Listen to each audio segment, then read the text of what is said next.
Again, they go on the floor. Then I notice every night I step on them and they're getting dirtier and harder to read every day. All right, first, a little bit of news. Tonight we have a show on Bigfoot, and what a show we've got. You will actually hear from Bigfoot, and you will hear perhaps what that language means. It's going to be quite a show. Anyway, first, a little bit of news, usually not good. Tonight is no exception. Russia continues to absolutely help us to death in Syria.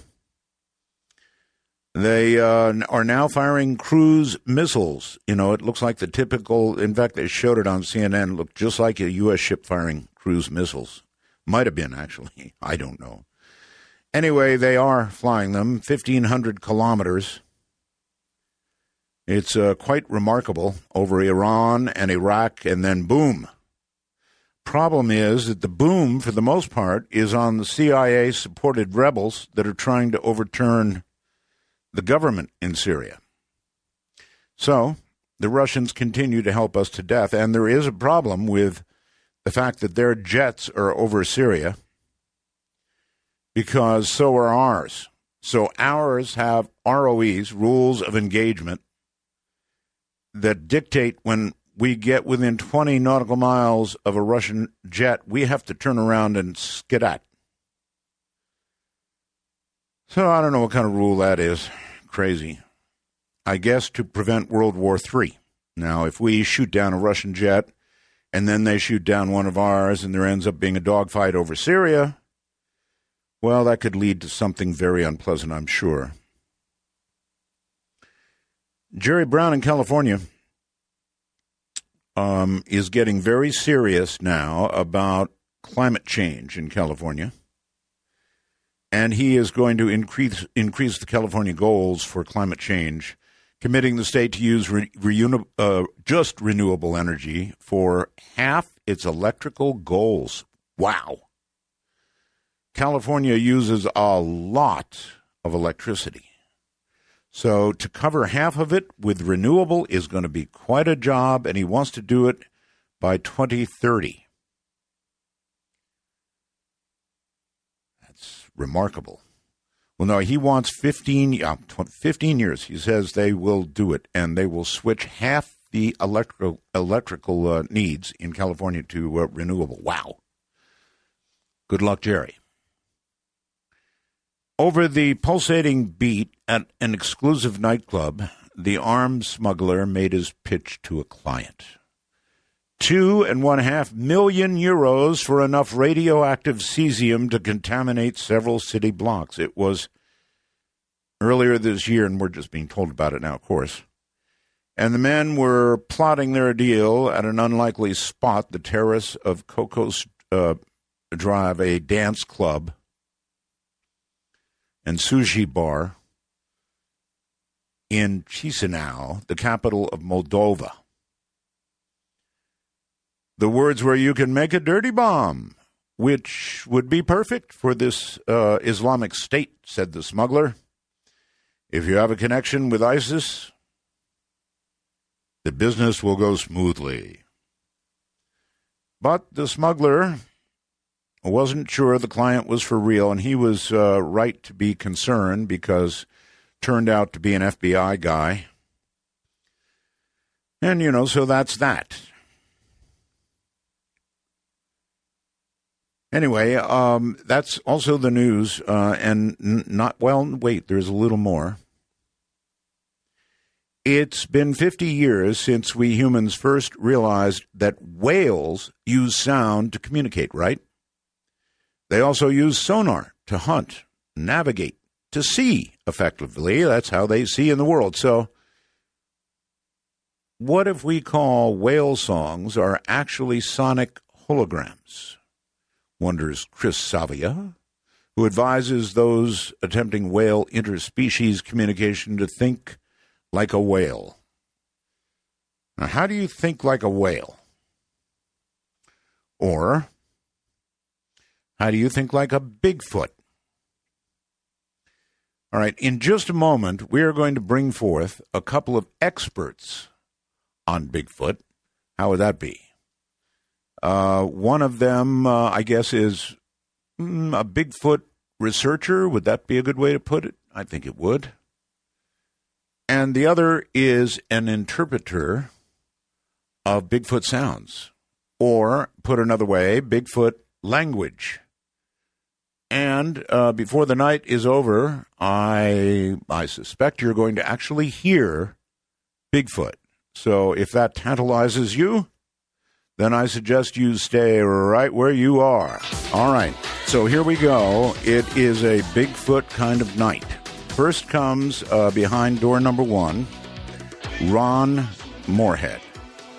Now, Ron is an author, adventurer, and renowned researcher. He has traveled the world doing research of the unexplained, undiscovered, underexplored for 40 years. His research includes the scientific study of Bigfoot evidence, the possibility of connections between Bigfoot and the skeletons found in Peru and Bolivia, the Lovelock Cave, and the Minaret Skull as well. He is recognized around the globe for the best Sasquatch audio recordings known as the Sierra Sounds. Behind door number 2, well, let's make sure we have Ron. Ron? You got me. I got you. All right. Actually, I can see your picture because you're on Skype, and you kind of actually look a little like Bigfoot. Should have shaved. Few. All right. Behind door number 2, we have retired from the U.S. Navy as a cryptolinguist with over 35 years' experience in foreign languages and linguistics, including the collection, transcription, analysis, and reporting of voice communications. He is a 2-time graduate of the U.S. Navy Cryptologic Voice Transcription School. Wow. Both Russian and Spanish, and has logged thousands of hours of voice transcription in his target languages as well as in Persian. He is currently teaching Russian, Spanish, Persian, philosophy, and comparative religions at Wentworth College in Missouri. Busy guy, and he's on the phone, I think. Hello, Scott. Yes. Okay, good. And hello, now, before we get started, behind door number 3, calling from an isolated phone booth somewhere in Northern California, we have Mr. Foote. Now, he prefers to be called a fur-bearing American native, actually. He attended Forest University, has learned to avoid large gatherings, actually any gatherings at all, and he spends most of his time seeking edible vegetation. His hobbies include leaving puzzling scat dumps and occasional footprints in the dirt. He is here tonight to deny his very existence and therefore will actually have absolutely nothing to say. He will, however, be monitoring every word for authenticity. And there you have it, Mr. Foote. All right, gentlemen, welcome. Thank you. Thank you. Sorry, couldn't resist. So I'm not sure where to start. I have 2, bios and sets of questions here that look a lot alike. So we'll do it that way. Let us begin with Ron. And the question is, Ron, what is it, 40 years in this now? Since 1971, so I guess it'd be more like 44 years. Why? Well, it gets under your skin. I with some other hunters encountered these creatures in the remote area of the Sierras, and they started interacting with us, and we were fortunate enough to record their vocalizations, and thus the Sierra sounds, which a lot of people have heard. They've been studied, and anyway, it got me involved in it, and ever since then I've been trying to figure out what it was all about and what giants are all about, because these things are huge. Mm-hmm. Okay, let me ask this. Were you actually looking for Bigfoot? No, I wasn't. No, not at all. One of the hunters, original hunters up there, there's 6 of us involved that had this thing going on, and One of them got scared off the mountain. He wouldn't go back, and that's how I got involved, actually, because the wives were worried because the men hadn't came back, and they heard the story of what was going on up there, and they wanted him to go back and see if guys were okay, because we didn't know what was dealing with. They didn't know what they was dealing with. So he invited me to go with him. I was a friend of the family's anyway, so I got up there, and that kind of got me part of the group. That was 71, and so that's when I seen my first huge track, and that's when I got involved. Okay, you've seen a huge track. Have you actually seen a Bigfoot ever? I did.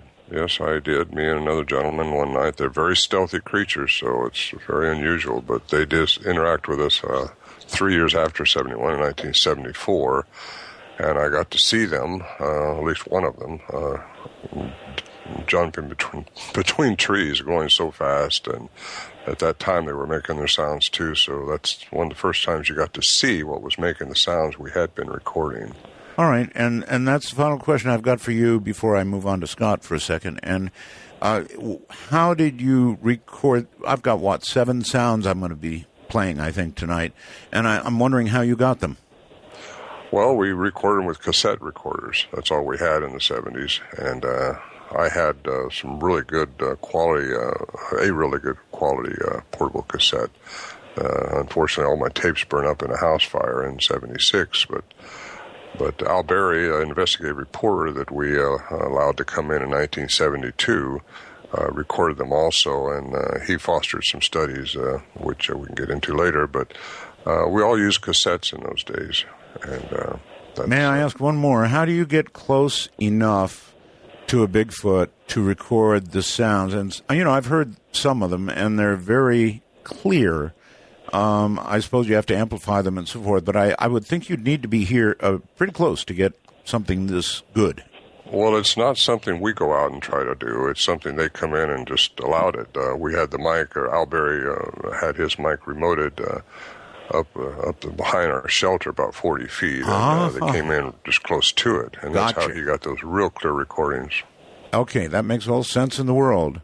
And for many years, you suffered in having these sounds, but not having a clue what they meant, right?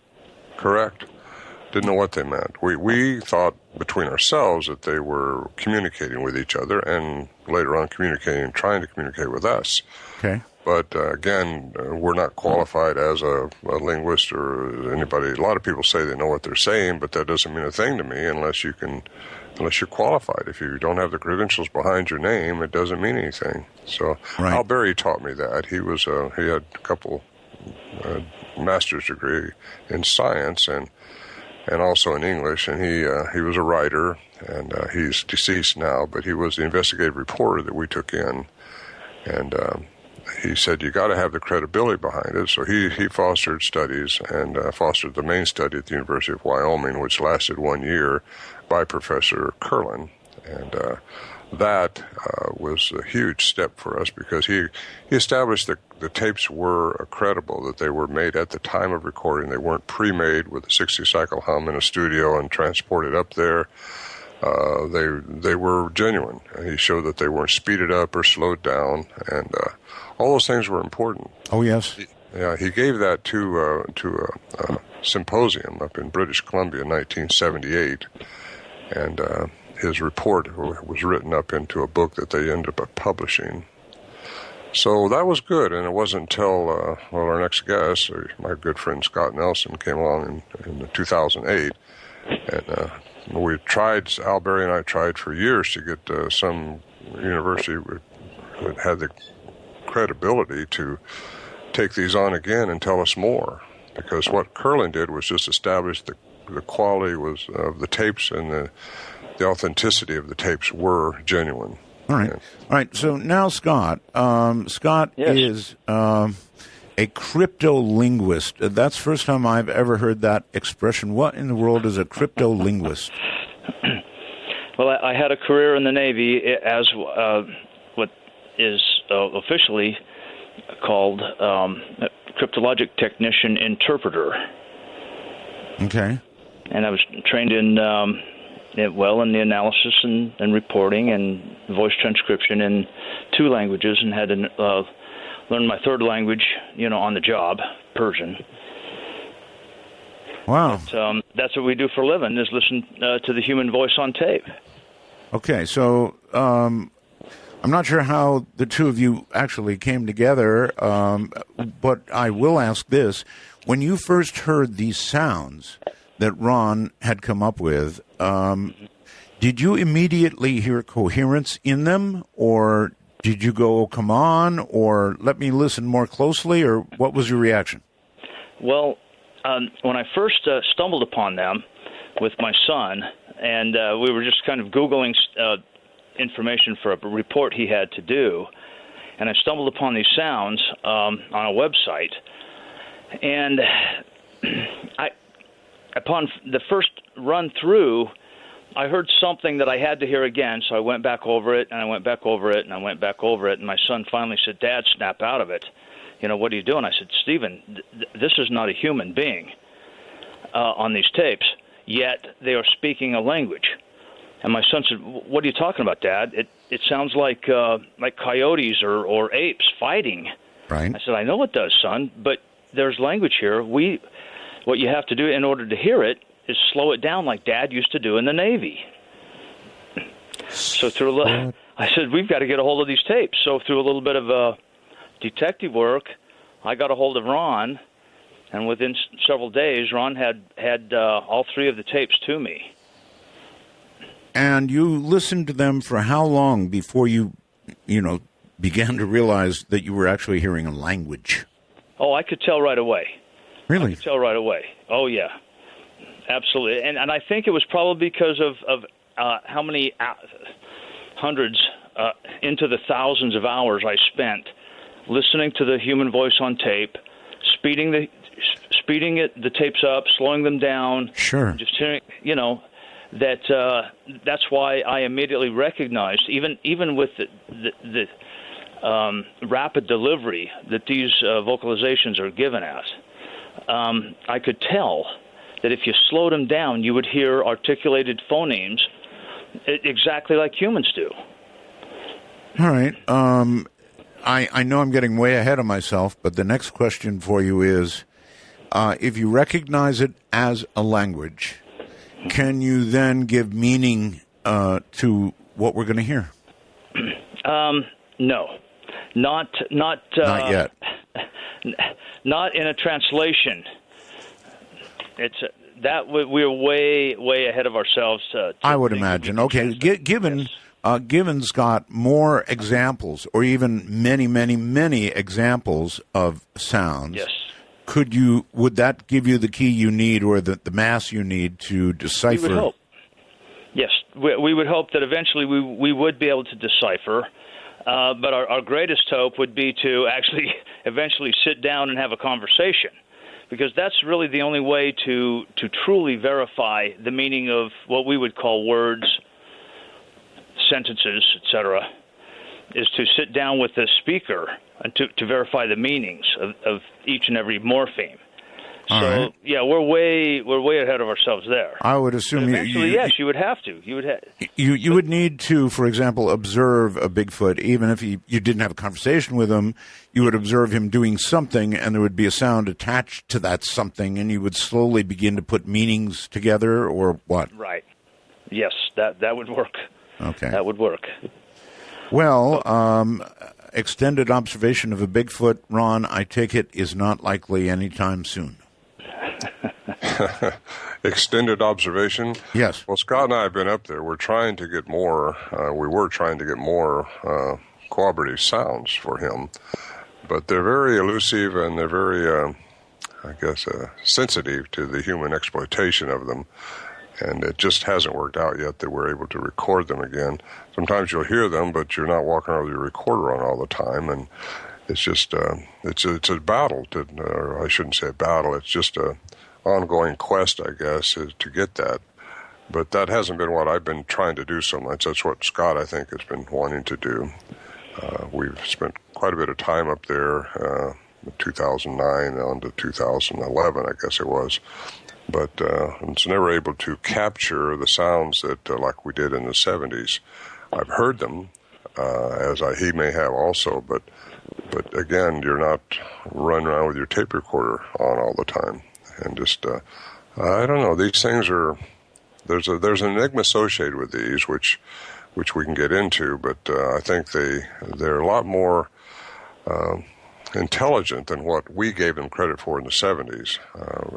We underestimated what we were dealing with at the time, and it's just, it's been an ongoing adventure for me, is trying to find out just what they were all about, trying to connect the dots, so to speak, and what they might be. All right, well, a lot of people in the audience, not a lot, I would say you've got a more friendly audience than you would have nearly anywhere else, but even some in this audience would say, oh, come on, Bigfoot, how do we prove there really is such an animal?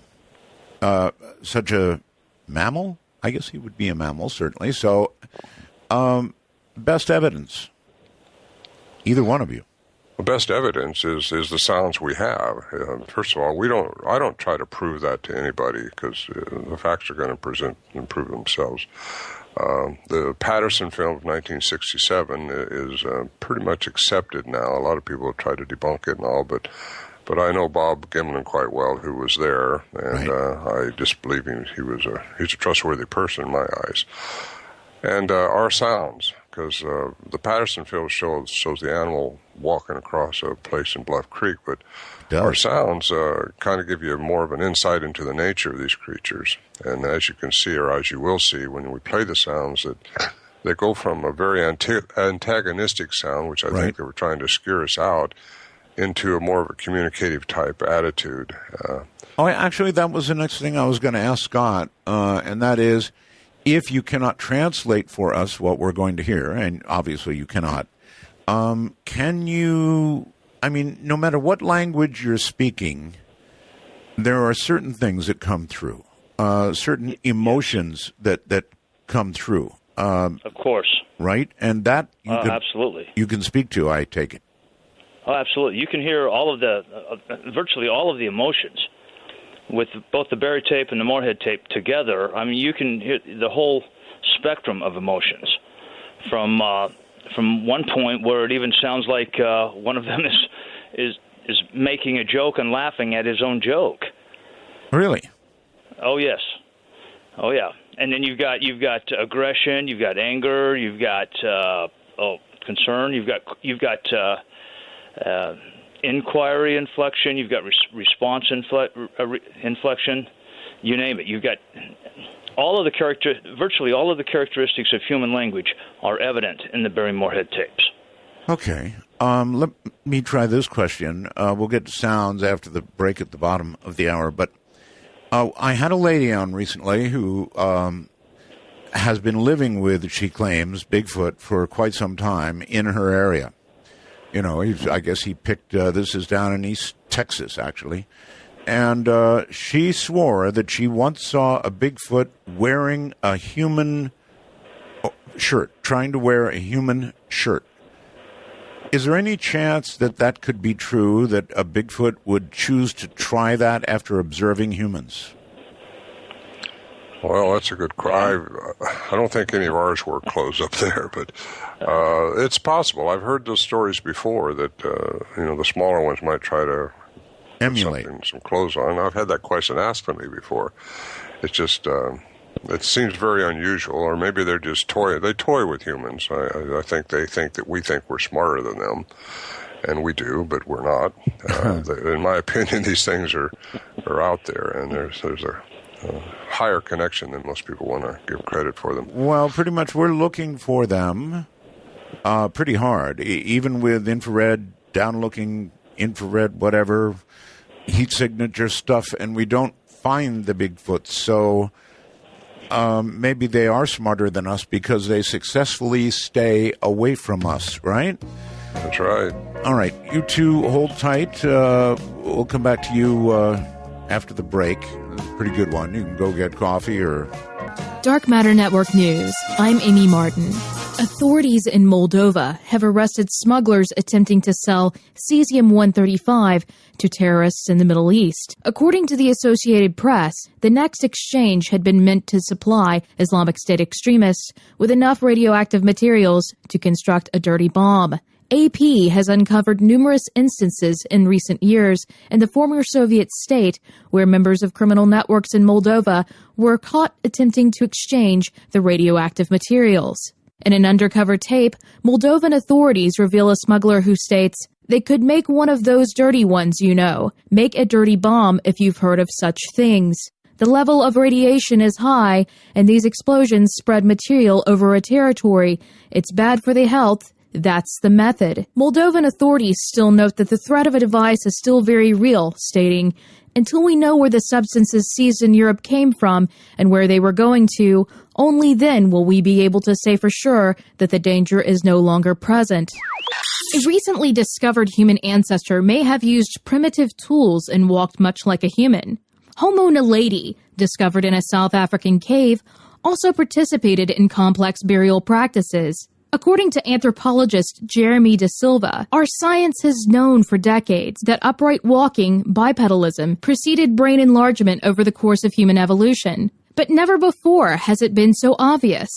Homo naledi possessed a strikingly modern human-like foot, even though its brain was only about one-third of the size of our brains today. The estimated age of these fossils has not yet been determined. Wildlife may have made a big comeback at the Chernobyl exclusion site in the Ukraine.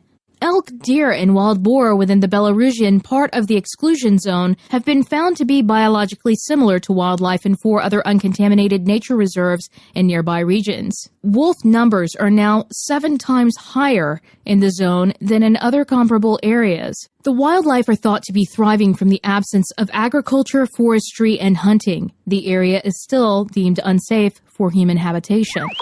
A report by the National Science Foundation has found that scientists in Antarctica really like to party. The audit warned of unpredictable behavior from scientists consuming massive amounts of alcohol.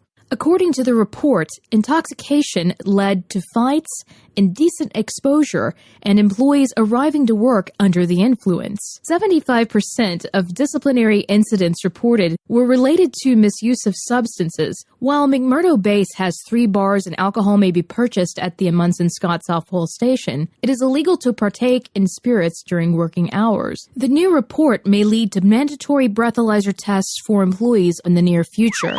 This has been Amy Martin with Dark Matter Network News. You know, it's interesting. My daughter Asia is now 8 years old. And so this last Christmas, I got her an Xbox for Christmas. You know, when she was younger, I used to tell her, "Hon, I got to go to work and buy diapers for you." She, of course, at that age didn't understand what I was saying. But tonight, just for fun, I went to get my kiss, and I said, "Hon, I've got to go to work because that's the only way we can buy games." She said, Go to work. Not sure how I felt about that, but anyway, my guests are Ron Morehead and Scott Nelson. Here's Ron. You're back, right? I am. Okay, good. And if Scott hasn't passed out yet, he's here.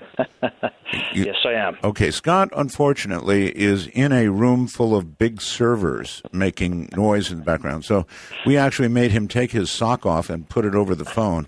And so if you hear him shifting around, like backing away from the phone a lot, well, you can judge for yourself what that might mean. All right, you guys.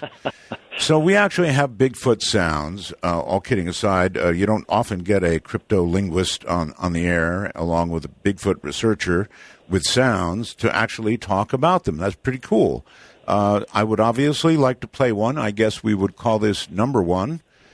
And if that's okay with you, that's exactly what I'm going to do. And I may play it actually twice, just so or even more than that, you never know. Let's play it once, and then we will talk about it. So here it comes, I think. Ready?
Good Lord.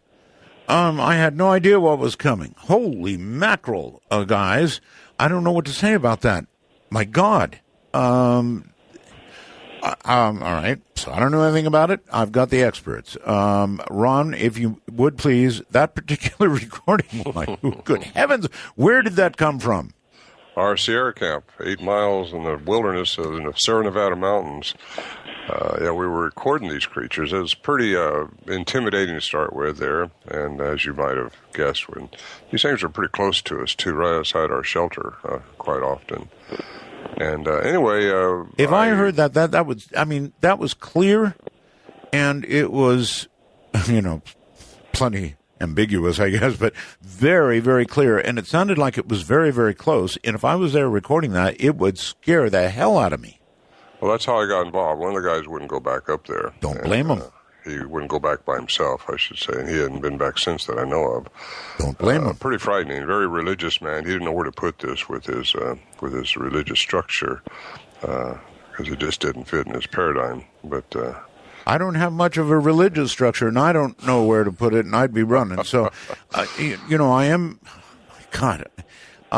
First of all, what were we hearing? Is it one Bigfoot, or is it two of them, or what? Well, we believe it was two, but let Scott jump in on this one. Okay, Scott, that was a lot to decipher. Oh, yeah, and like I said before, we're far from actually deciphering it or translating it, but what we can do with that is point out the characteristics of language that are evident in those utterances.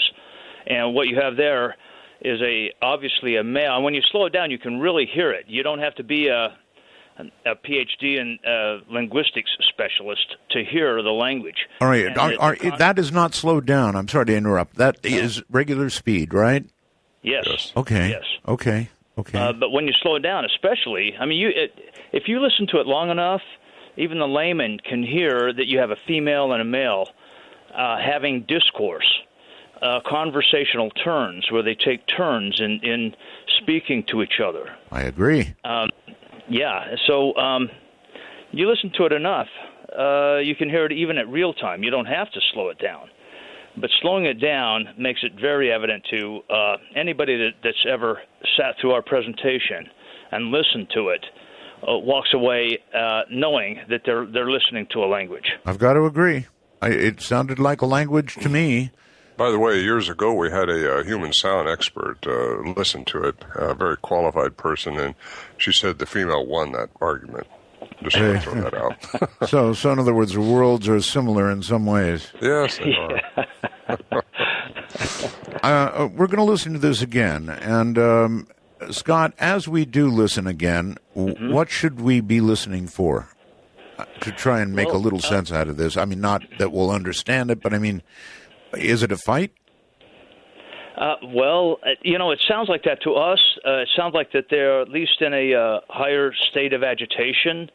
But then again, the more you listen to it, the more it begins to sound like a married couple. During just in a regular conversation. For a married couple, yes. You can hear a human say something in the background. What is that? Mm-hmm. That was Warren Johnson, who was basically the oracle up there for us until he passed away, or unless he wasn't there and I was, then I would be the one that would call out to them or try to entice them. We at first we were intimidated by it because of the sounds are pretty intimidating. But after a while, you realize they weren't going to break through the shelter at us, and they knew we wasn't going to shoot at them. And we all had guns. We're hunters, a hunting camp. And so that was Warren Johnson, and he was just yelling out at him. Ron? He said, that's not very nice. You said you had a gun, right? Yes, we have guns. If you were able to take a bead on a Bigfoot and choose to either pull the trigger or not, what would you do? I wouldn't. You wouldn't? No. No, there are more to them than that, and I think if you had that aura about you, I don't think we'd had the encounters we were having. They're very stealthy, very elusive, very fast. I can't begin to tell you how fast they are, the way they move. No, I wouldn't shoot at them. I think they're more like a people than they are an animal out in the woods. Well, it's like an ultimate, it's like an ultimate question that gets a lot of debate about whether just one at least should be shot so we identify a species. Art, we just had that debate this last weekend. Scott and I did at a conference we had in Oklahoma, and pro-kill people were there to do some filming, and they got booed off, I tell you, for the most part. It's a series called Killing Bigfoot. And really, they said, you just about have to kill one, bring it in for science to accept them.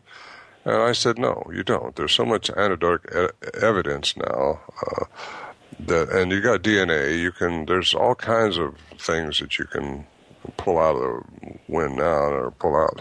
All right. Well, I'm going to play this number one again. And Scott, we should be listening to this kind of like you'd listen to a husband and a wife. Sure.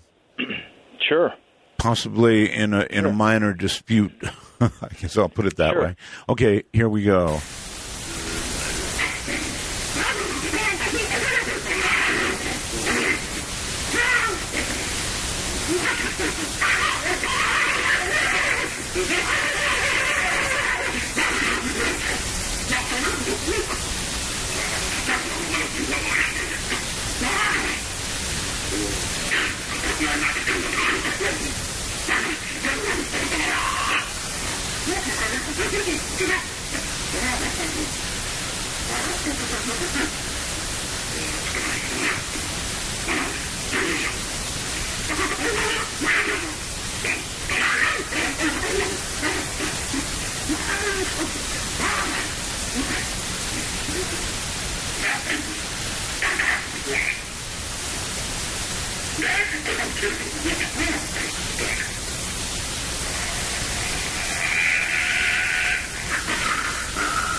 I get it.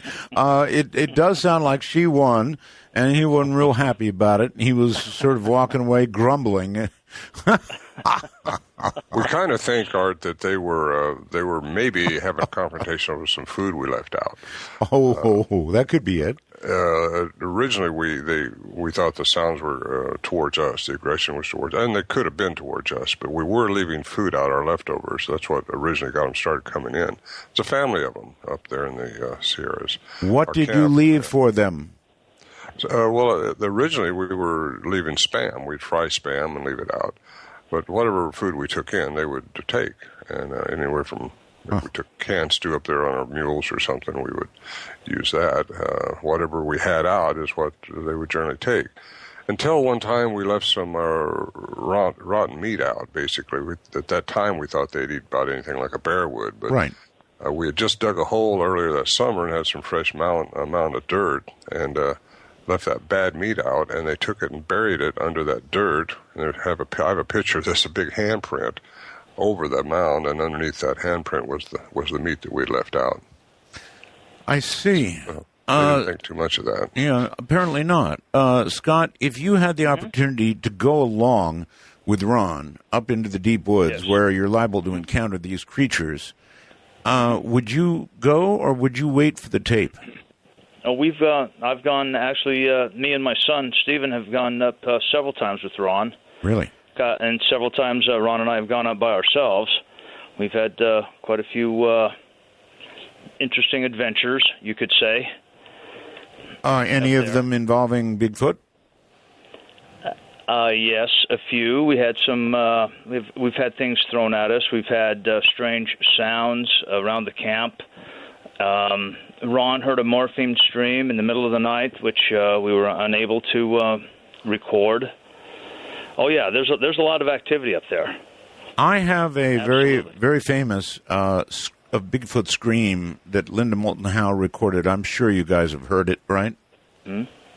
Is that a yes? I know I'm her. sure I don't we know if have. I've heard the scream. I've heard a lot of screams. I'll dig it out. It's a blood-curdling scream. There's no question about that. Are Bigfoot capable of big, blood-curdling screams?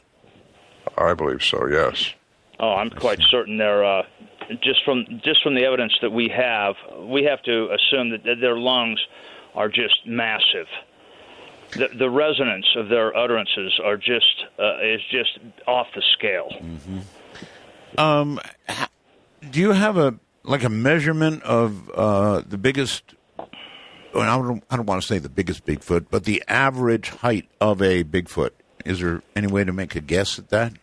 There really isn't. Depends if they're a young one or not, or just I have reason to believe there's some that are 12 foot tall. Wow. We had prints up there, 9-inch prints along with 18-inch prints. So I think that was an adolescent and its mother. And this huge one that we never found it right in camp because I think this thing is just so big it just can't stand behind one of those trees. But it had a 25.5-inch track, the biggest one. I didn't talk about this one for a long time because the distance between the tracks were 13 feet. And that's just, you got to do the math on that. We followed it till we couldn't follow it anymore, off into oblivion there. But it was just quite remarkable how something so big can still remain so hidden. Yes, it is. Some would say impossible, but maybe not impossible. Ron, you're actually up in Bigfoot country, right? I am. I'm on the Olympic Peninsula now. I live in Washington State. How about you, Scott? Where are you? I'm in Missouri, which is also Bigfoot country. Okay. And somehow East Texas. I don't know why, but it seems like a lot of reports in East Texas. All right, you guys, I want you to listen to this. This is reportedly the real thing. It does come from Linda Moulton Howe, who investigates this kind of thing. And this is the sound that she came up with. Listen.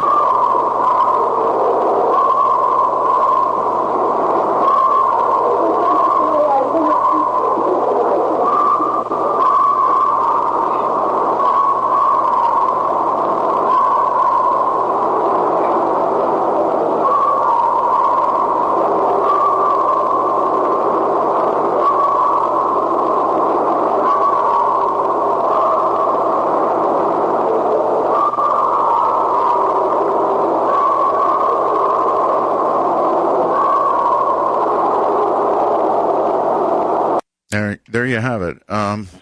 At a distance, recorded at a distance, obviously, but boy, that doesn't change the tone of that at all. Yikes! Yeah. Any reactions? I have heard. I've heard that sound actually, and I've heard other sounds very similar to it. It's hard to say what it represents. If you can't see the source occasionally or see some evidence of the source, you don't really know. It sounds like maybe one is, I believe some of those screams back and forth are maybe a mother looking for its young or a male looking for a mate or that may have been just trying to induce the dogs that I heard barking too. I've heard them up at our area screaming out at a distance and you'd hear a bunch of coyotes off in the distance. Yes. A coyote sound.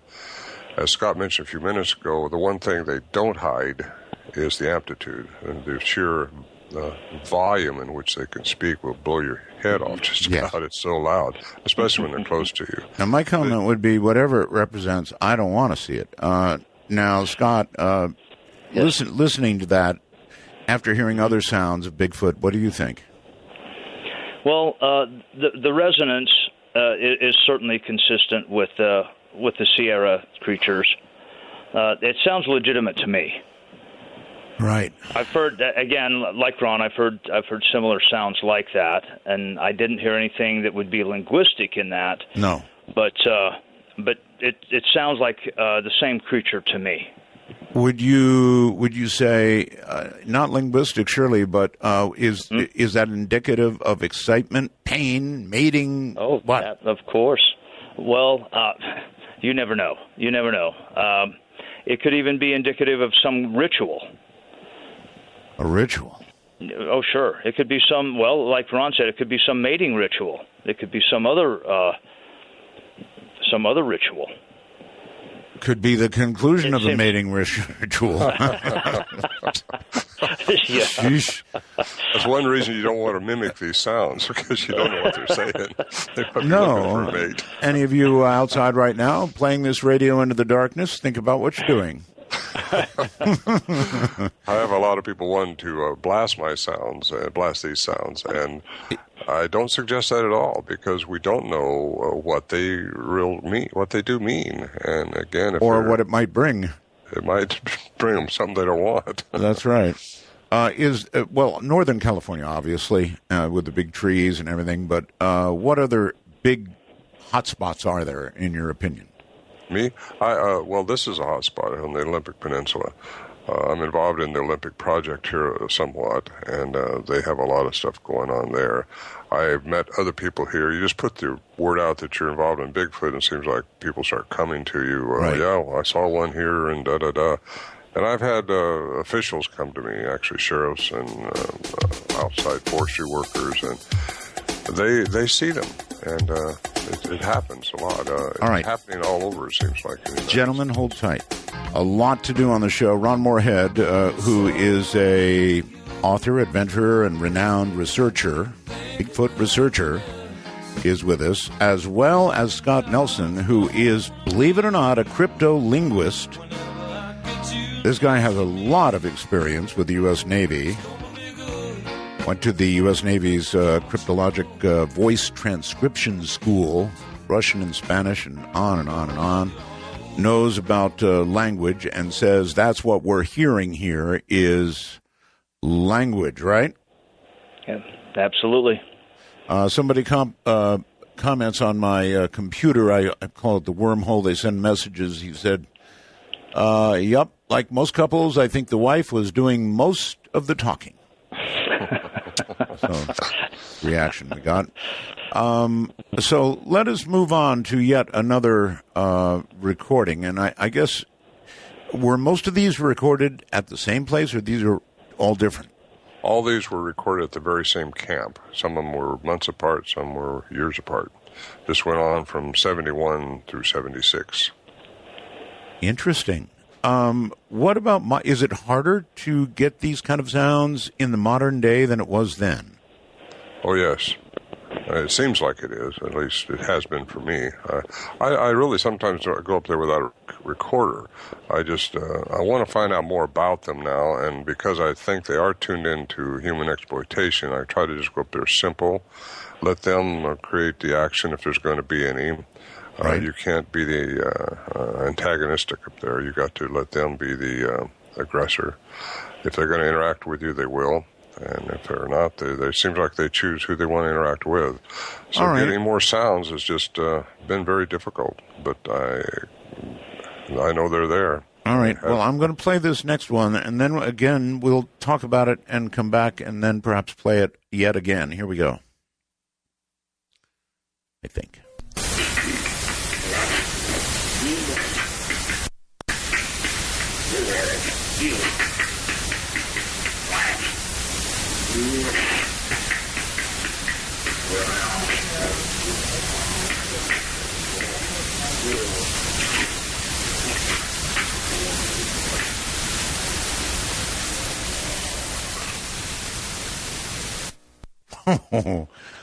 That was very, very, very different. I don't know where to start. What do you think we were hearing there, Scott? You want me to chime in on that? Yeah, sure. Anybody, anytime. I don't care. I think. I give you that one because it sounds like they've got rhythm. The thing was really cold. It was a cold night, very cold. And he might have just been trying to stay warm. I don't know what the deal was. I thought I'd give you that one just because it's, I don't know what he was trying to do. Well, I don't know if you know, right, Scott. Have you analyzed that one at all? All right, Ron, wait. was that your tape, Ron? Wait, before you start. Okay. That sound that we heard that was like, or clicking, or I can't duplicate the sound, but was that a sound produced by the creature, or was he banging on something? I don't know. We didn't see him doing whatever he was doing. He was slapping, I think he was slapping on himself, or he might have been slapping on a rock. I don't know. I don't think that was audible. That was not auditory. That I don't think he was not producing that with his auditory tract. Oh, okay. So you think that might have been a slap? That's what I think. Clacking of rocks or something besides a vocalization. What about emotion or tone of that? Sure, there's always that. Well, I mean, what do you make of it? He's got that. Well, he's got a, he's still grumbling as he's doing that. So maybe some kind of frustration. Could be, sure. This was one of the last sounds we recorded in 1972. The weather had moved in, was really cold, and again, the camp is 8,400 feet in elevation. It could have been they were leaving for the winter, because I do think they migrate down out. I don't know what it represents. Okay, well, here it comes one more time. People can decide for themselves.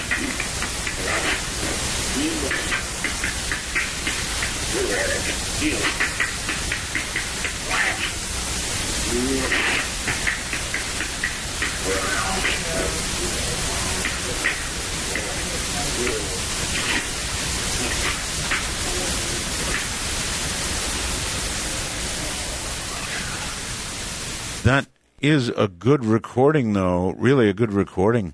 That's what's shocking me about these. Usually if we talk about UFOs, we get very fuzzy pictures. But here we're getting very clear audio, as though the person recording would have to have been pretty close. Yes? Well, we were close. They were close to us. We were inside the shelter during this time. Every time we'd go out, they would stop. And so we had our mics stuck through the shelter was a bunch of logs leaning up against a cable and a group of trees. So you basically stuck your mic in there and hoped they came that way. We all were recording, though. Well, I think this guy was just trying to learn how to play drums. We mentioned encounters earlier, and there are people, unlike me, who want an encounter. They would like to encounter a Bigfoot. Do you have any advice on the best way to proceed if you really want an encounter? I do. In fact, I have a whole list of things that seems to work, and people who try them say they work. Proceed. First of all, they got to be the aggressor. You can't make something happen with them. You got to wait and hope they interact with you. And you got to be habituated in an area for a long time, so they trust the area.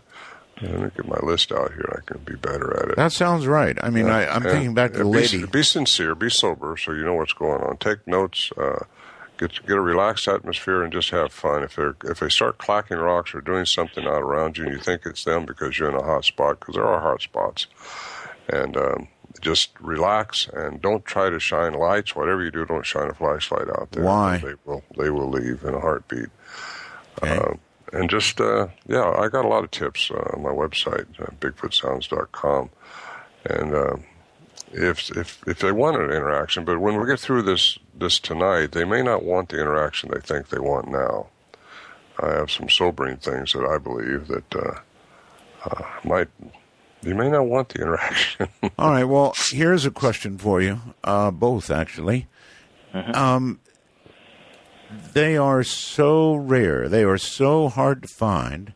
They are associated more than not many times with UFO sightings. Do you think, either one of you, that there is a paranormal aspect to them? I've come to believe that there is, yes. Based on all the evidence I've found over 40-some-odd years of researching this, and what I've found in our camp, too. There's been some very strange things happen in our camp besides just these vocalizations. Oh. We've had lights following us around. I've seen a control light come down, which I don't know if it was unidentified to me, but it was controlled, big blue light, come down close to our camp and just get lost behind the trees. Really? There's been sounds that we don't quite know how to interpret. There was a time when we were in our shelter, we heard what we thought our camp was being torn apart. Metallic sounds like the cans and everything we packed in on our mules were just being tossed around everywhere. We had barrels up there been banged on. We look out there thinking we're going to see a mess, and nothing's been disturbed. I mean, nothing has changed. And how does that compute? It's either mass hypnosis or you're hearing into another dimension that you don't see.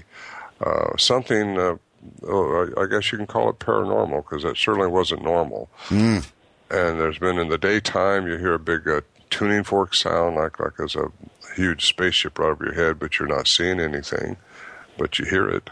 And it's just things like that happen. We've heard clicking noises we don't know what to make of. Right. That follow us around. And, I think there's something different going on with these things. And I've got my ideas. But, I've been all over the world studying these things, and down in Peru mostly, and that's where it really put me over the edge, because I found some things that are not human down there. And UFOs are commonplace in Central and South America. All right. For Scott. Mm-hmm.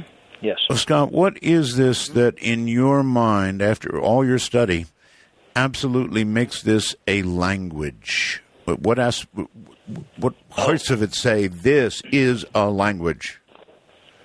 Well, first off, the Barry Morehead tapes display virtually every characteristic of human language that there is. The most important being, again, the conversational turns between two creatures, taking turns, speaking to each other back and forth, the repeating of morphemes, or what we might call syllables or minimal words. Right. Between the two of them, exactly the way humans do. Right. I heard it in that first recording without question. Absolutely. Yep. Is that there's just too many characteristics of language evident in the tapes that it's undeniable. It's undeniable anymore. All right. One question for you, Scott, is how do you know these tapes are real? And actually, have you been there when they were? Some of them were recorded, or no? Then how do you know they're real? Well, that's one of the things. That was one of the three conclusions I came to immediately upon hearing it. That's what blew me away so quickly. Is that I spent a whole career listening to the human voice on tape, and I had been trained in every method of deception possible. Right. I was a Russian analyst, so and the Russians were the best during the Cold War. The Russians were the best, and I was trained in every deceptive method that the Russians used. And when I first heard these, my first impression was that even the Russians could not have faked these, especially not in 1974. Right. And at the time, I didn't know that they'd already been, analyzed by a sound expert, Dr. Curlin from the University of Wyoming, and he had already proven that the tapes could not have been faked. There are, I believe, professional experience. Right. There are, I believe, certain ways to prove if something has been either created with a program or modified with a program. Absolutely correct. Whether it's an original recording or not. So, right. Yeah, I'll buy that. All right, let's move on to number 3. And again, recorded roughly in the same place or what? Same place. Uh-huh. Same place. Right. Number 3. Here we go. I think.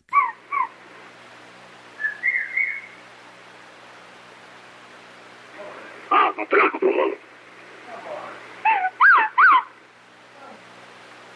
on now.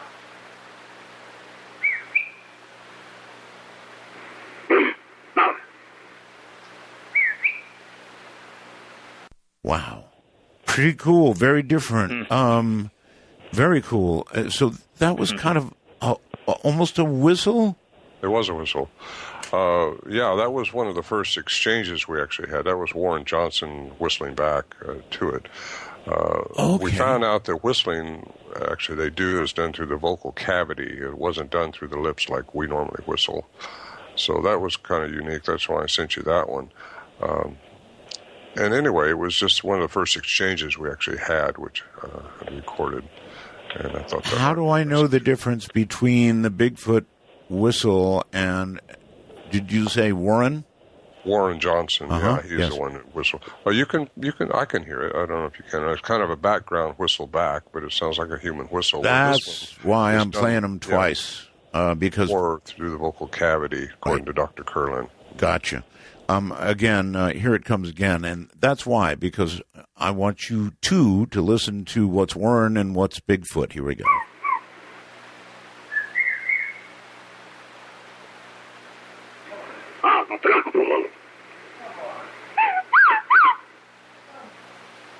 Come on now.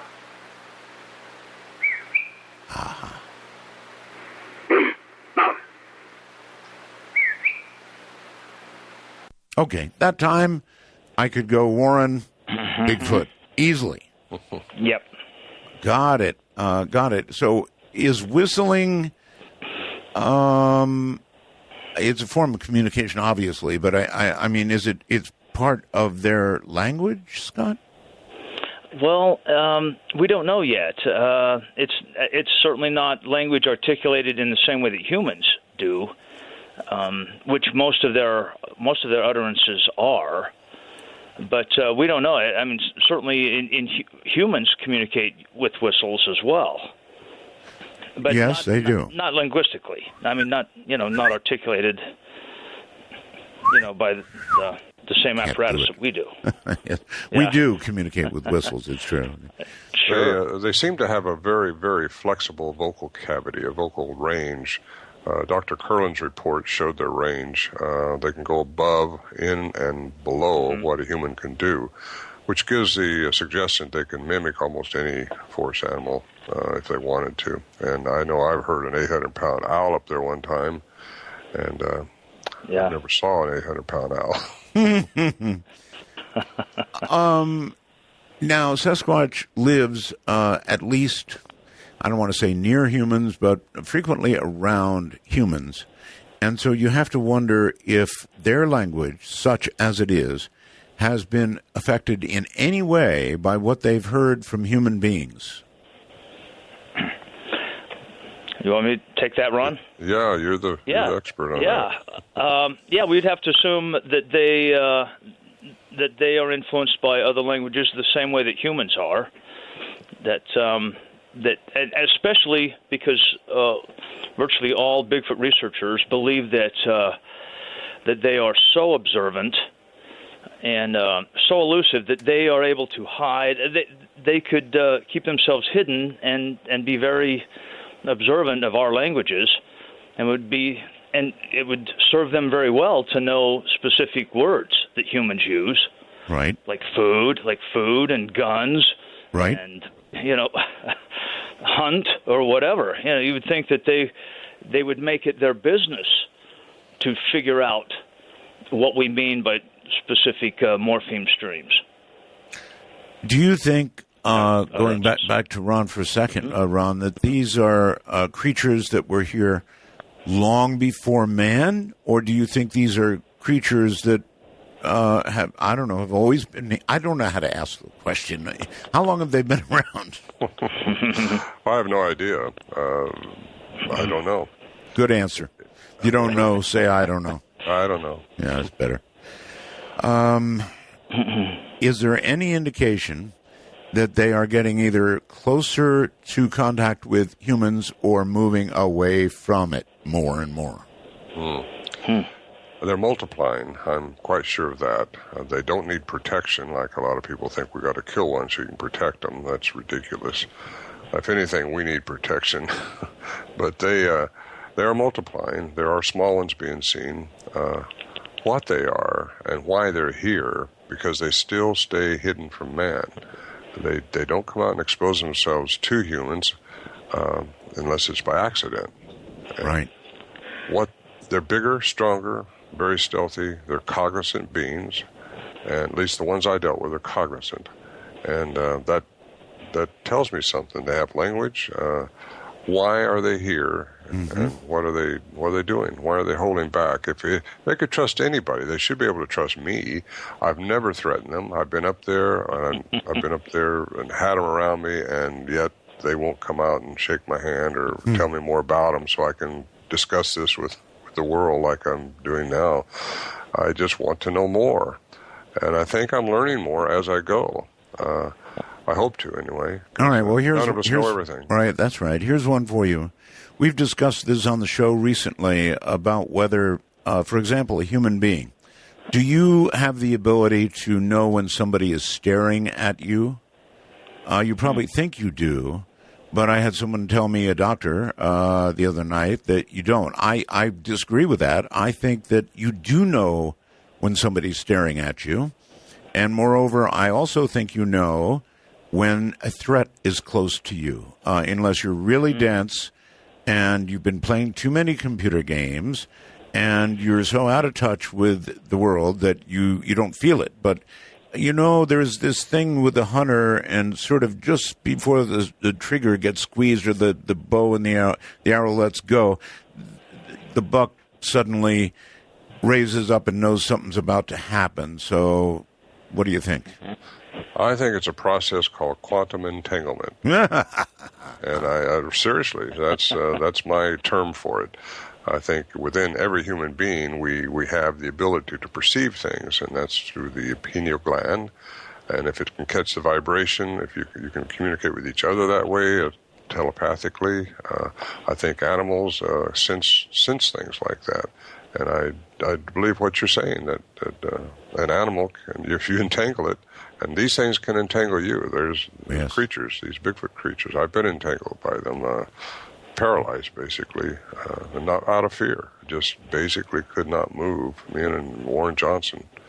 I say this because if they have a way to sense danger, then maybe they also, are relaxed, and when you're around, they sense that you're not a threat, and so they make sound, even though you got guns. Absolutely. Yeah, I'm sure if they thought we was going to shoot at them, or they wouldn't have done what they did with us up there.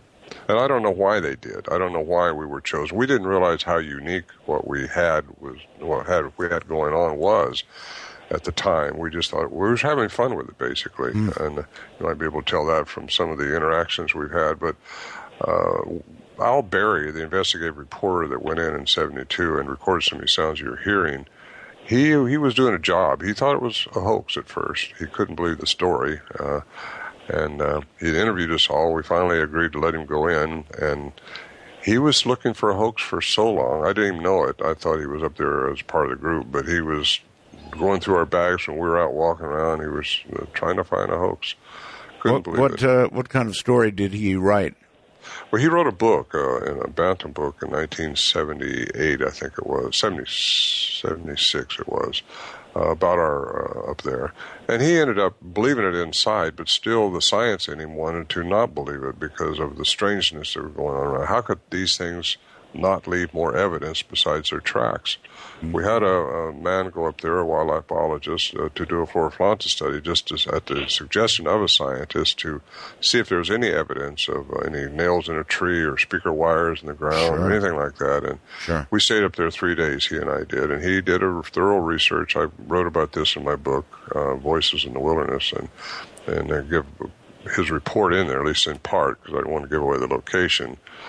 But he couldn't find any evidence of something like that. Of course, we knew it wasn't happening, but again, we're 8 miles back in the wilderness, and it's quite an imposing trip. It's not like a walk in a park. You can get hurt up there. That's right. Well, Scott, going again back to that first recording, which was really awesome and seemed like a talk between, or an argument even, between a man and a wife. Have you identified in any of the recordings fear? Outright fear. Fear? Fear. In them? Yes.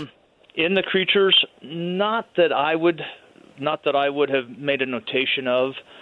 That it seems that whenever you're doing a transcription like this, the analyst, should make a notation of any emotions that he feels are being expressed. And I didn't I did not make any notation that would describe fear in them. All right. Well, might have been a little fear in the male's voice after getting raked up and down by the female. All right, we've got another recording here. This is called Rocks 2, whatever that means. Can I say something about that? Yep, please. It's basically what they do when they first come around.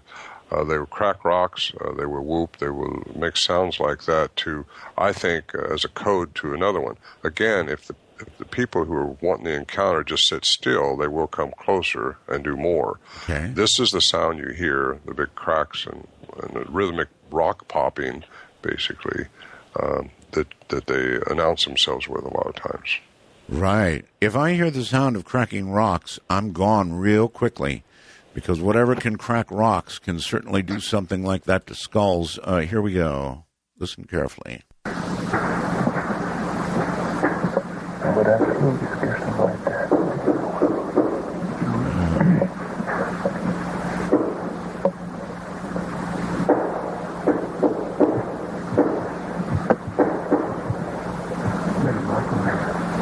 That is rock. Two rocks together. They don't stand so long.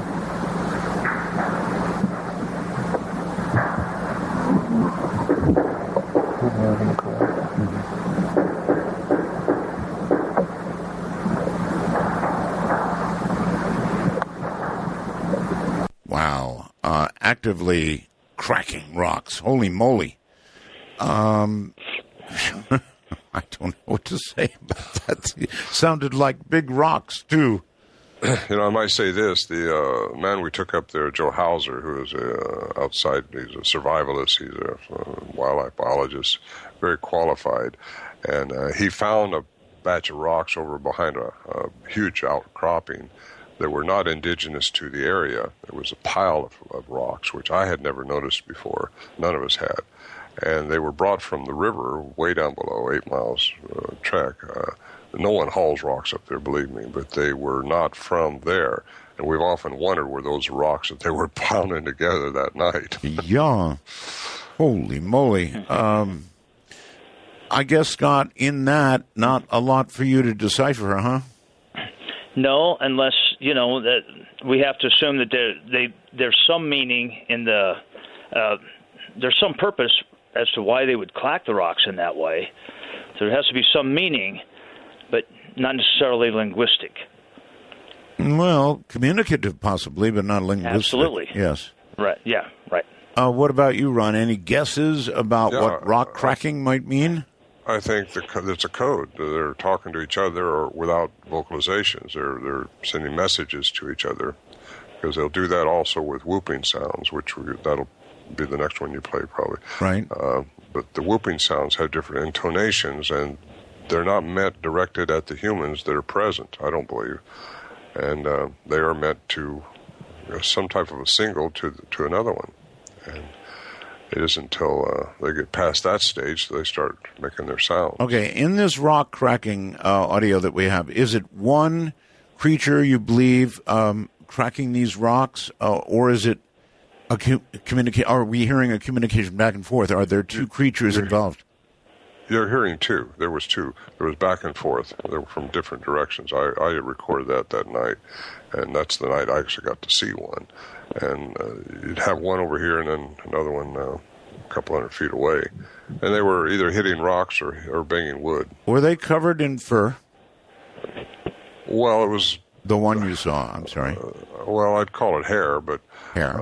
It's... I can't tell you that. It was dark. There was a bright moon out, so it's just as you see in the dark figures, you don't know really what they're like. I mean, I couldn't give you a definitive description of what I saw, just that it was very fast. It was moving between the trees. My friend got to see one at a different time that same night. Really? And they were making these sounds, and that's the night that I started interacting with them, because they were so bold. This was one of the first nights, actually, that they ever was this bold while we were outside the shelter. Okay. Very unusual. Yeah, one more time here. I would absolutely scare something like that.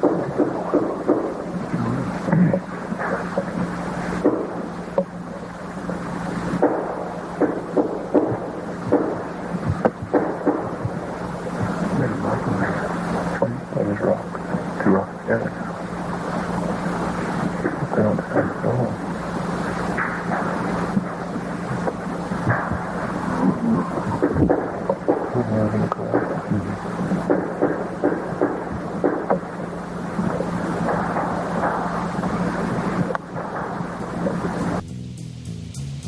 Okay. Two Bigfoot communicating with each other with big rocks. Dark Matter Network News. I'm Amy Martin.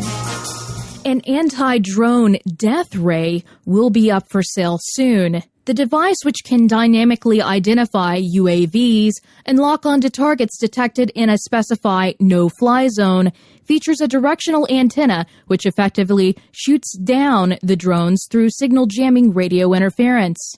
The device is scheduled for distribution through Colorado-based company Light Eye and hopes to be sold to governments and airports. A V-shaped UFO has been reported recently as captured on film in Plush, Oregon. According to the eyewitness who was camping at the time, an extremely bright white light appeared in the western sky as if an aircraft with landing lights was flying directly toward the campsite. The witness reports, suddenly, one at a time, bright orange lights dropped out of the area where the first bright light had been. The orange lights faded away almost immediately, much faster than a typical flare drop from a military aircraft and much brighter. The object suddenly appeared northwest of the initial sighting, preceded by a bright white light and more orange lights falling from it again. This was witnessed a third time at the location of the original craft, with this series of lights alternating again back to the site in the northwest. Photos can be found in MUFON Report 70932 on the Mutual UFO Network website, MUFON.com. Owners of the house which inspired the blockbuster film The Conjuring are reportedly suing Warner Brothers following threats of violence and hordes of investigators looking to capture poltergeists in a Rhode Island farmhouse. The couple, who weren't the owners of the property at the time of the original paranormal incident, claim the property was inundated by curiosity seekers and trespassers who, at all hours of day and night, come to and on the property, approach and seek to enter the house, take photographs and videos, ignore the no trespassing signs, fences, and barriers installed.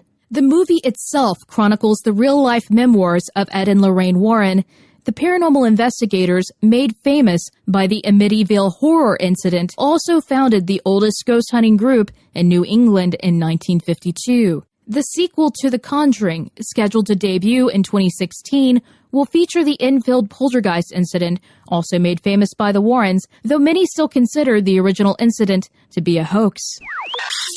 Butt dialing is currently putting a strain on emergency management systems all over the world. According to a study in San Francisco, over 30% of calls placed to the 911 center are indeed accidental. For every accidental call, a dispatcher spends an average of 1 minute and 14 seconds to leave each number a voicemail message. This has been Amy Martin with Dark Matter Network News. I've got Ron Morehead, who is an investigator, 40 years, more than 40 years now, actually, looking for and recording Bigfoot. Then I've got something very special, Scott Nelson, who for 35 years has been a crypto-linguist, and he finds language in what he hears. And if you heard the first recording, which I'm going to find a way to make sure you do, before we go tonight, you're going to agree with that. I mean, it's language. I don't think there's any question about it. Gentlemen, welcome back. Thank you. Thank you. You mentioned that we're going to hear some whoops, as it were. Again, recorded, what? Same place? Same place. All these were recorded in the same Same camp, place, just okay. a distance apart, yeah. But same place, different day. Different day. Well, some of them different day. Yeah, the first two were the same day. Well, no, I can't say that either. We've got a lot of recordings, Art. All of us are recording. I've got hours of this stuff. Really? I just pulled out these that give you kind of sample. Basically of different. You have hours of this, really? Yes. They were coming in quite regularly for us. We would leave food out, and again, we weren't threatening them. And I think that we just got lucky. Okay, then let me ask Scott, if there are hours of this, Scott, you've heard a lot more than we have. Yes. So, in hours, how many times did you hear the kind of apparent dialogue that we heard in that first recording? Oh, throughout. Really? Oh, absolutely. Yeah. Absolutely. We really are dealing with something here. Yeah, we have 75. I mean, it took me 4.5 months initially to transcribe all of the 3 tapes, the 2 Barry tapes and then Ron's tape. Just about 90 minutes. Took me 4.5 months to transcribe, to do it right. I've got it. We have 75 pages. Holy moly. All right, here come the whoops, folks. We'll listen very carefully. Here it comes. 1, 2, 3.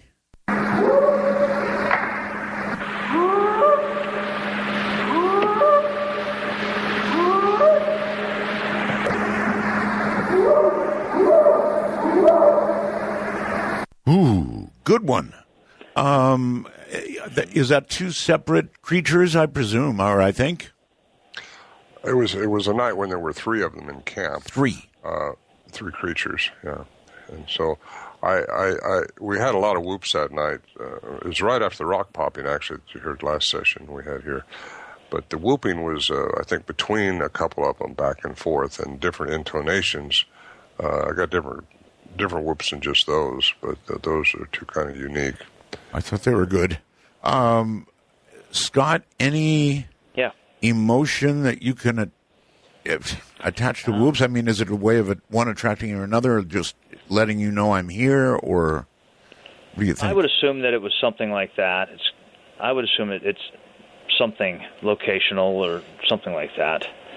I didn't sense much emotion in that, but certainly some purpose to it. Maybe location. All right.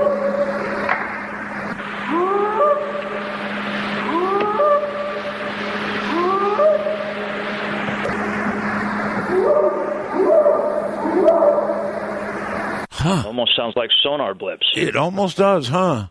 They could have been trying to draw us out, too, with the rocks, just to see what we're going to do. Because Bill and I, my friend who was there with me, we just ridden in with our horses and started getting dark when all this started happening. And you had horses with you? Yes.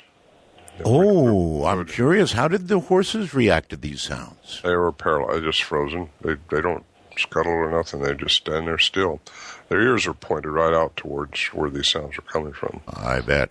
But it didn't seem to bother them like bear. When bear come around our camp, which we got a lot of bear up there, they would fuss a lot, but they didn't fuss when these things were around.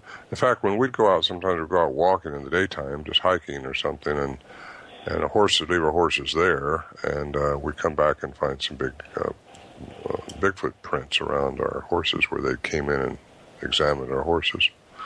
I had no idea, Ron, that you had so much more than what we're hearing tonight. I assume you have hours and hours of it. Wow. Yeah, we do. A lot of it. And a lot of it, actually, Scott don't even have, because it's just not the quality that we gave him the best quality we had. And there was times when they didn't come in close to the mic. It was kind of more of a distance, maybe the mic was pointing one way and they were on the other side of the shelter or something. Right. So these are some of the better quality ones we had. And but yeah, this went on that's what makes it so interesting, because it went on for not just one or 2 times, it went on for years. And all right. Now, the next thing, we could go on and on about this, but even with a 3-hour show, we're pressed a little because I want to allow callers and stuff like that. So the next one says Vocal Exchange 2. So is this kind of like the first one we heard, only different? No, this is between me and one of the creatures. It's not between 2 of the creatures. It's one of them trying to get my attention, and I was mocking it, or mimicking it, I should say. Or it was mimicking me. I'm not sure which way it was going. You'll hear it. So that is a successful tactic in trying to get them going, is to make noise yourself? Well, no, they were I think, intentionally trying to attract me, and I yelled at them, and it's basically they came back at me with a yell of their own, and I tried to mimic that. You were fairly sure it wasn't a mating call, right? I wasn't thinking about it at the time, or I might not have done what I did. But it was an exciting night, I'll tell you that. All right, Vocal Exchange 2, here it comes, I think. What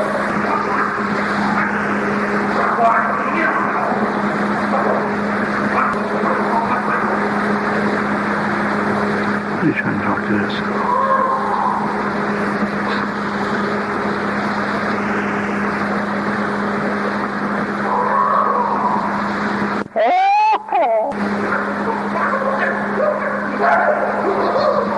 Some reaction to it?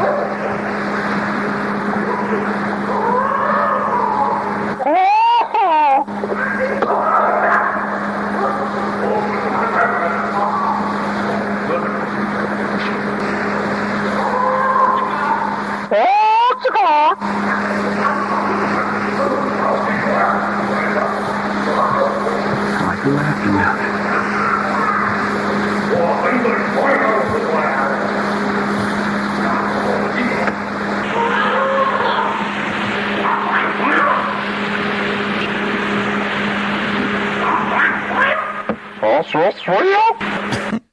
Yikes. For a good time, come to the fifth tree over the hill. Oh, gee. Yeah, I was having a good time that night. Sounded like it. Yeah, I don't know what to say about that. I wish I knew what they were saying to me, what they were trying to say to me. Scott could never tell me that, though, till we get one of them to say, ooga, ooga, that's a tree. You don't know what they're trying to say. No, but, you don't. You notice the difference in the sound, though, from the first one that you heard. Absolutely, sure. It wasn't quite as rapid sounding. And Scott, I had a question for him years ago. Was it the same vocal mechanism, or the same creature made that sound as made the ones in the 71, 72 tapes? And he said, yeah. And so what we think and what he thought is that it slowed its articulation down to perhaps something they thought was communicatable to us. And that's very exciting to me to think they actually did that. Means they're trying to communicate. Yeah, oh, absolutely. It's communicative, yeah. All right, we're going to do this one again. Listen very carefully, everybody. And you can tell which one is Ron very easily.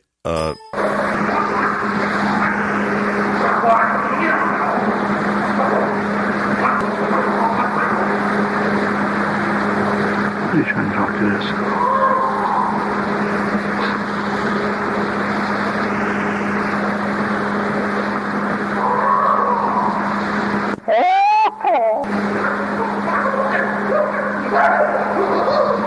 Some reaction to it?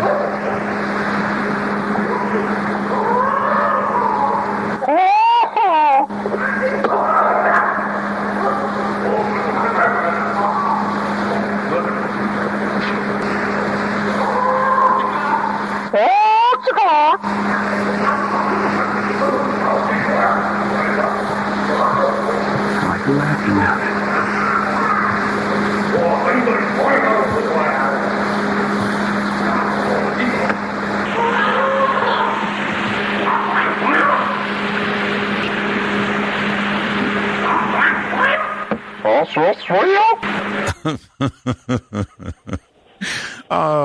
That must be something to be out there, and you can tell that you're getting them going. Mm-hmm. There's no question about that. I mean, it worked. So the whole night has quite a story behind it. Again, I write about that in my book, but they knew who we were. They evidently saw us come in at the bottom when we packed our animals to head up there, and they knew where we were going. We found a huge track on the trail after our animals had got spooked. We wasn't sure what it was. Could have been a bear, could have been a deer, could have been anything, but we saw this big track sometime later perpendicular to the trail. Right. So we thought, well, okay, they're still around. It's fresh. No one else has been on the trail at all. And after so far, you don't leave a trail. You go different ways, so we didn't leave a trail. But when we got to camp, as soon as it started getting dark, so when we started hearing the rocks going together and the whooping, and then the interaction just heard and some more besides that. But we found a huge track in front of our shelter. The next morning, actually. We knew it was made before we got there because Bill's dust cover off his rifle had fell into the track and it hadn't been crushed down. It was just tilted up on the track. So that track was made before we got there. But that's not the end of the story. Earlier that year, we had re-roofed the shelter with some fresh plastic, with a machete, cut some vines off over at the spring, some alders, put it up on top of the shelter. They were pretty dried up by the time this came around, and it was next morning we found 2 fresh alders been twisted off of the spring and laid up there. Mm-hmm. And these we found where they were actually twisted off. They were 1.5 inches round. No human could do that, but it took an opposable thumb to make that happen. What strength they got to have. But that's kind of like they knew we were coming, where we were going, and that's sentiency. Yes. Pretty smart. Why? They were happy to see us. Right. Everybody always asks, and I'm getting messages on my computer called the Wormhole, why no bones? Why no bones? Why no remains? Are they, do they live forever or what? Well, the native lore is that they take care of their own. If they're like a people, like I think they are, they probably bury their own, assuming they die, we don't find bones of a lot of animals. If anything lays around in the woods very long, it gets consumed. Nature takes care of itself. It does. So it's not so unusual to not find bones. Okay. Somebody else said, well, you saw one, and they asked, can you describe in any way the face of the creature? No, I can't. It was just fast. I remember that. It was just extremely fast. No human could go through the woods that fast. Right. It was a bright moonlit night. By the time it got dusk and started getting dark, it really wasn't dark. You could read a newspaper at 8,400 feet in those mountains. And it was so bright, the moon was. That's why we got just looks of them bouncing between the trees. I sure don't know any animal that makes a sound like we've been hearing. No. Well, no, just a Bigfoot. Scott? And I'm not sure all Bigfoots talk. And humans. And well, I don't know about humans. Some of those sounds I would not ascribe to a human. Yeah, right. Certainly not that first one we played. That was incredible. All right, we have one more new sound to play, and I think time to play it. Yes. So let's do that. You want to say anything about this, or should I just... Well, I think this is a question that they're asking me, and I don't know what they're saying, but it just sounds, the intonation is like they want me to say something to them. And I call it the question. They call it question because it's just, it's always puzzled me as what they were asking me, and I don't know what it was, and I thought it was kind of unique, so I gave it to you. All right, here it comes.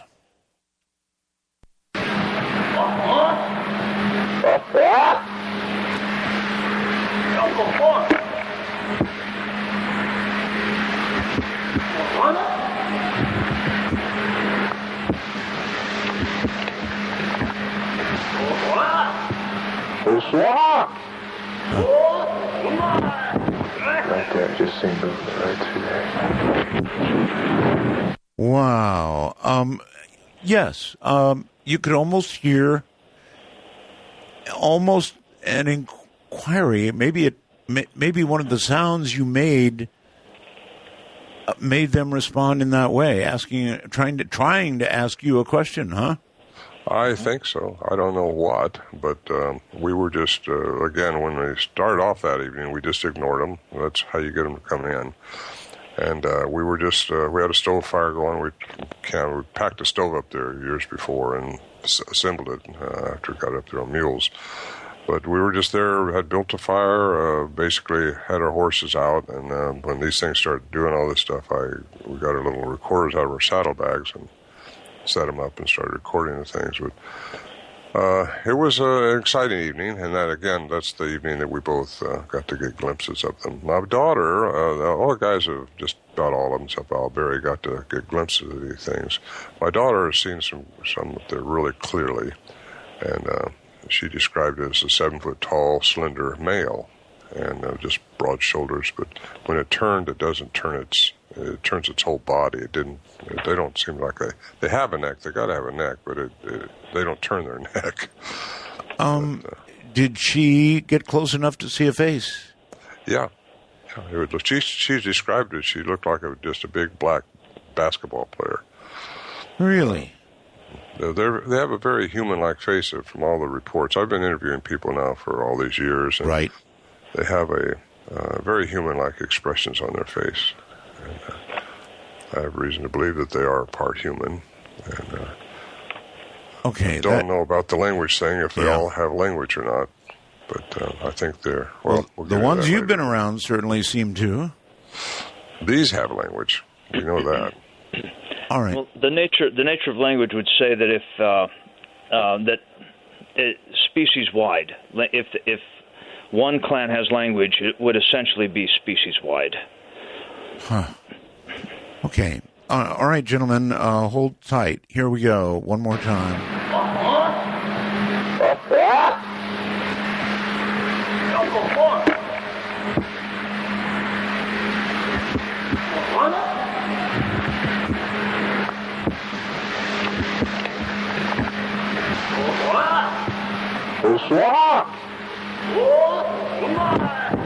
Right there, I just seen movement right through there. All right, so now here's what we're going to do, folks.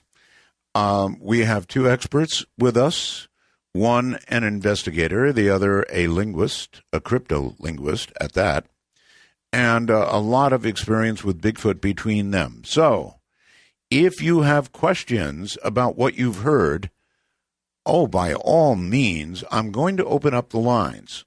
We're headed shortly into a break, but I'm going to open up the lines. Our public number is, you would dial a 1 and then area code 952-225-5278. Again, area code 952-225-5278. Now, if you have Skype on your iPhone 6, your Android, whatever it is, if you don't have Skype, download it.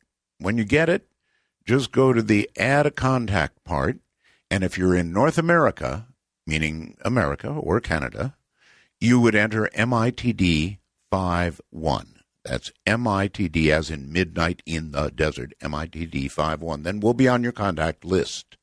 If you're outside the U.S. and Canada, it's MITD 55. So with all of that information down, knowing we're ready to take calls, I invite you to pick up the phone and ask whatever you would like. But these are the clearest, wildest Bigfoot sounds I've ever heard in my life.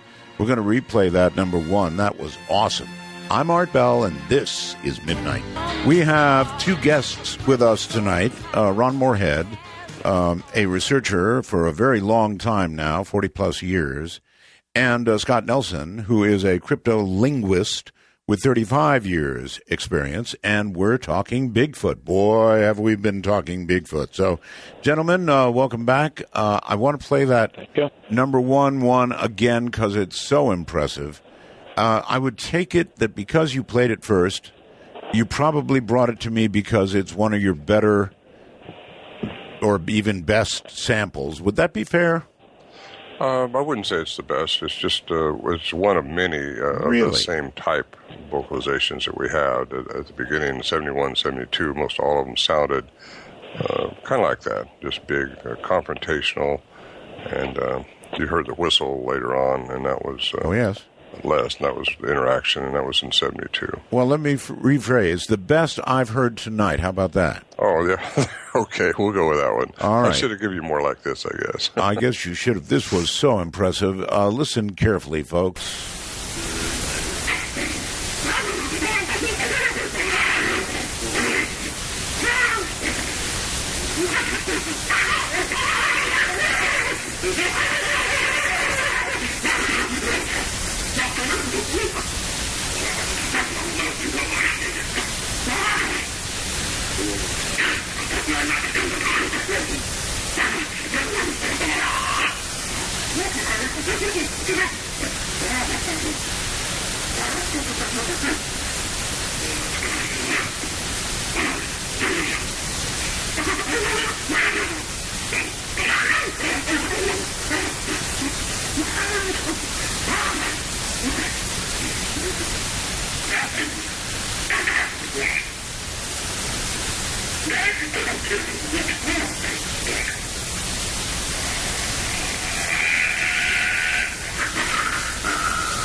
You know, it seems to me like it's the male that lost the argument at the end there, and that's just frustration. I want to go maybe overseas. I'm not sure. I'm not great at adding stuff, but I believe Steve is here. Where are you calling from, Steve? Hey, Roswell. I'm calling from Germany. It's me again, Steve from Germany. You had a guy on about 2 weeks ago about Bigfoot, and I asked the question he couldn't answer, so I thought I'd ask these guys. It's about a Bigfoot that was captured named Daisy from the team Quantas. Is this a true story, or is this just fabrication? Okay. I don't believe I've ever heard of that. What'd you call him? What was his name? Well, Steve is the fellow who was calling in. The I'm Bigfoot, sorry. Did it have a name? He's apparently gone now, so he was depending on you for an answer. Steve, you're not still there, are you? No, I don't think so. Sorry about that. I guess we're not going anywhere with that. You weren't familiar with it. So I'll tell you what. Let's try another, and it'll be Max this time on with Ron and Scott. Good evening. Good evening. Nice to talk to you again, Ron. We've actually met a few times. I worked with the BFRO up here in Washington State. We know a lot of the same people, Tom Yams and Paul up here in Washington and whatnot. I had a question for you. One thing I've never heard, and maybe you mentioned it tonight, I missed the first hour and a half or so. Oh, boy. What do you suppose happened to that family group that was in there? Are you still getting, reoccurring things happen? I know there's been, if I understand correctly, the area is still undeveloped and pretty remote. But I never heard what the follow-up over the years has been with that group that was in there. Yeah, well, I think it's the same group. I was there in 2011, was my last trip. I've been unable to get in there since then just because of a fire, the road being closed off or something. But the actual area is still there and still intact. That was my last encounter I had. I don't know if it's the same family group. I tend to think it is because there was young ones involved in the 70s, and I don't know how old these things live to be, but they seem to recognize me or want to, for some reason or another, not show themselves physically, but they'll let me know they're there, and they certainly let me know they were there in 2011. Scott Nelson and I had been up there 3 times that summer for a week each time, trying to capture more vocalizations, and a few little things happened, but after he left to go back to work, I went up there by myself, which is really not a smart thing to do because you get hurt in a lot of ways, but one of them came around and made a big wood knock right outside this little tent I'd set up, and I heard some chatter going on, and then it started walking around, and basically it was daylight when they first made themselves known, but I didn't see anything. I just heard it right there. It's like a 44 Magnum going off right outside my tent. And anyway, that was 2011. I think it's the same family group, but again, who knows? Yeah, I've experienced those wood knocks real close in the dark. It's startling to say the least. I had one more question if I have time, Art. You do? Now I forgot what it was. I saw on Facebook here that you might be doing a couple shows, some Bigfoot conventions and whatnot in the next year. I was wondering if there's anything you wanted to talk about there. And then I had an opportunity to sit down with Bob Gimlin a few years ago, and when you talked to Bob, of course he was the other half of the Patterson footage. Bob was there with Roger when they got that footage there. When you talk to Bob, he's kind of iffy as to whether or not that encounter was something he wished had happened in his life. He's had a lot of negativity come of the publicity and whatnot. Of course, he's made up for it in recent years, but overall, he kind of has said that he wished if he had it all over to do again that it didn't happen to him just because of that. How do you feel? If you had it to do all over again, would if you have done the recordings and brought them forward and all of that, or do you wish you'd kind of kept it to yourself? And thank you. No, Sure. Thanks for the question, but no, I would do just what I'm doing. At the time, I didn't know that I'd be doing this. Believe me, Al Berry, who is deceased now, but he's the one who talked me into to start talking about it, because I could get we were invited. He got out because he wrote the book, so the word got out, and the people that were involved in it got out, so we started talking about it. But I would do it again. It was a very exciting time. It's a very exciting time still for me. Mm-hmm. I've traveled, as you know, all over the world researching this phenomenon, and it's something I think we need to know. I need to know more, but I think I've got some ideas that are very compelling. It's really good that you came on this particular show, because we've got spectacular audio, so people can hear this, particularly with headphones, in super fidelity. And so I'm glad you came here. With reference to, he asked you about shows, by the way. Yeah. Well, Scott Nelson and I just did a show this last weekend in Oklahoma, and the Killing Bigfoot cast was there to talk, basically, to filming. And it was a packed-out place. It was really a good program. I'm on your program tonight, so that's good. Tomorrow I get Skyped by another network doing something. And then this weekend I'm going to the Olympic Project to meet up with some good people. And I have, in November, I've got the Sasquatch Summit, which is held here in Washington. I'm sure you know about that, Max. And we'll have a good time there. Scott Nelson is going to be with me there, and he adds a lot to my program I do. And, all right. He mentioned the Patterson film again, and so I want to ask you, there has been some recent speculation that a third person or another person is seen to the left in the video moving about. Have you heard about that? I've heard speculation like that. I've never saw that myself, but there's a lot of speculation on the Patterson film. It comes right down to it. It's a female walking, and they caught her on film, and it's spectacular. There's a lot of speculation that she was trying to lead them away from a young one on the left. Is that what you're referring to? Another Bigfoot in the... Yes, another something moving. Yes, indeed. I don't know. I've seen that film not as much as anybody, but I've seen it a lot, and I've never looked for that specifically because Bob said he didn't see anything and anything else. And, all right. Let's go to the phones, and I think Fallon, Nevada. Hello. Hello. How you doing, Art? Doing fine. Great.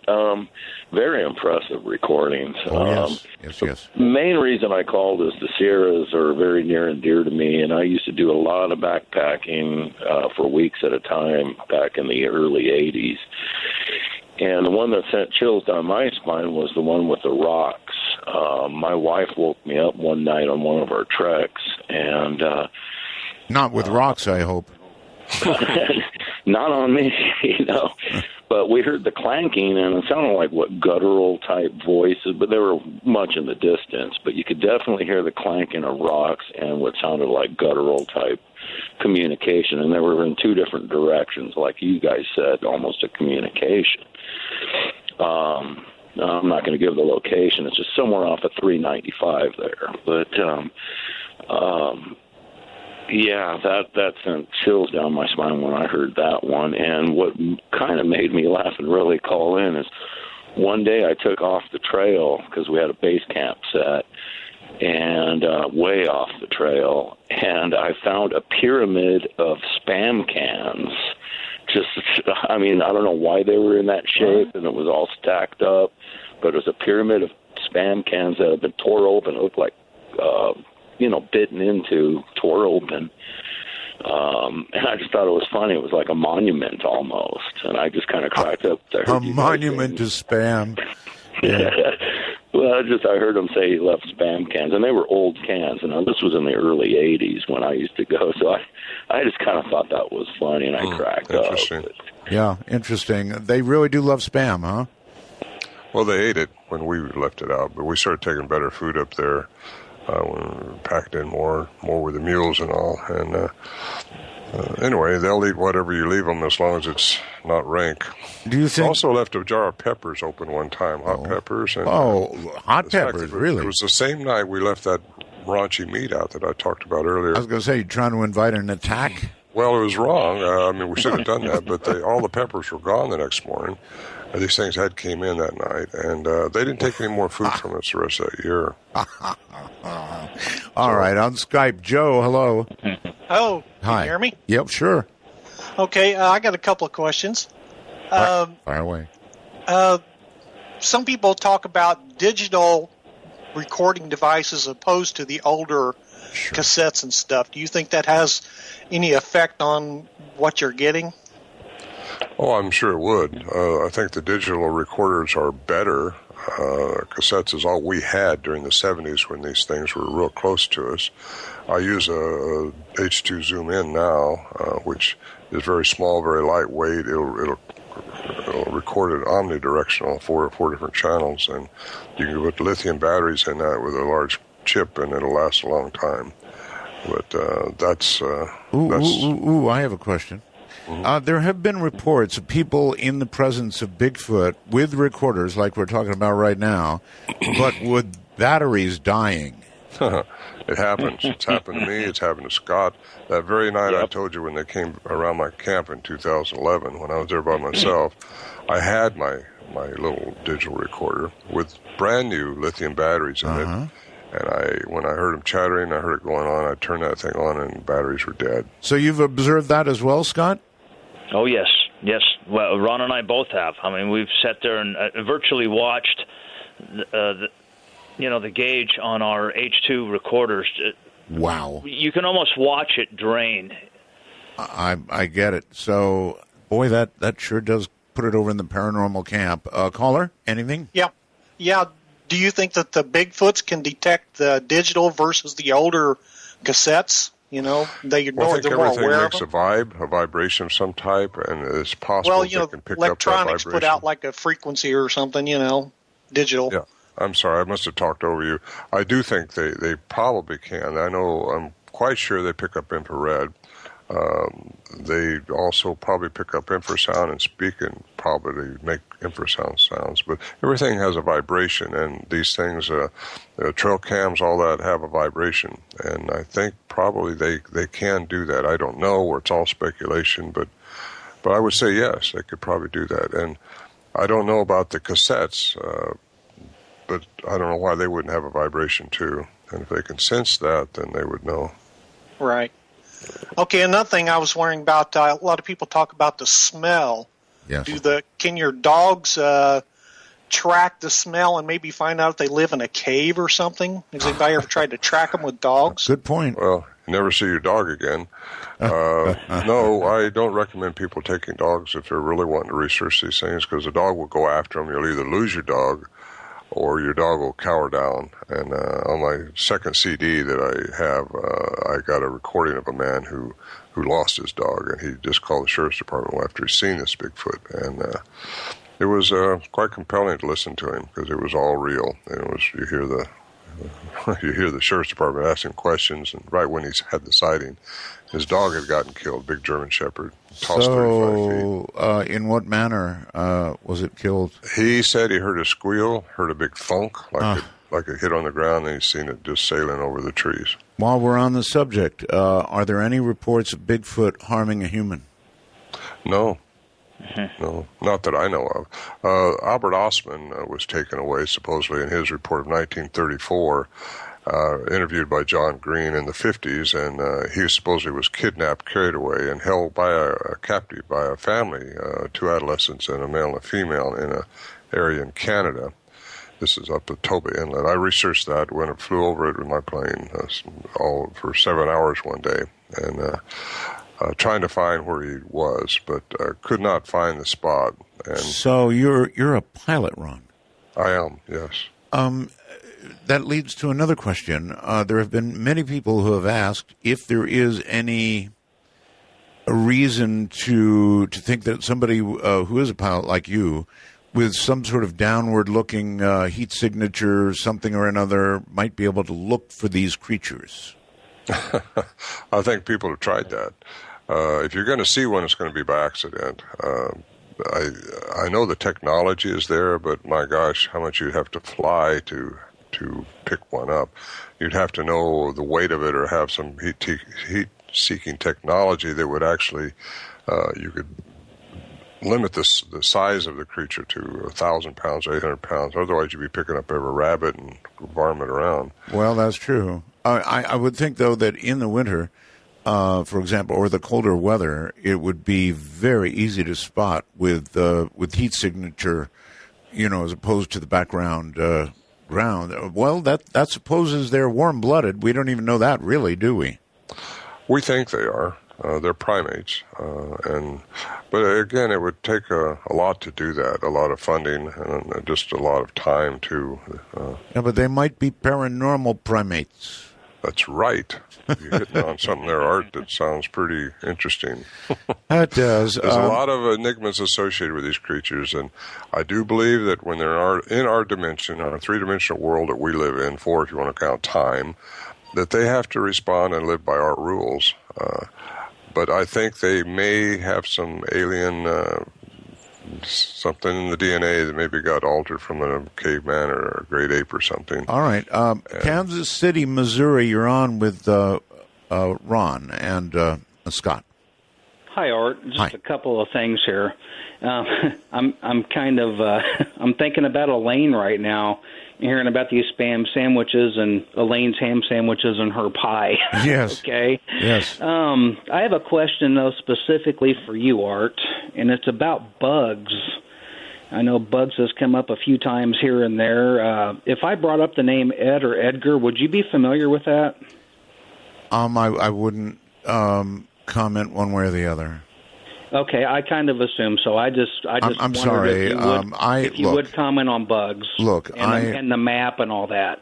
Yeah, I would leave it to the family. As you know, the person Bugs has passed away, and I really, really, really feel that it's up to the family to decide whether to release the map or whatever.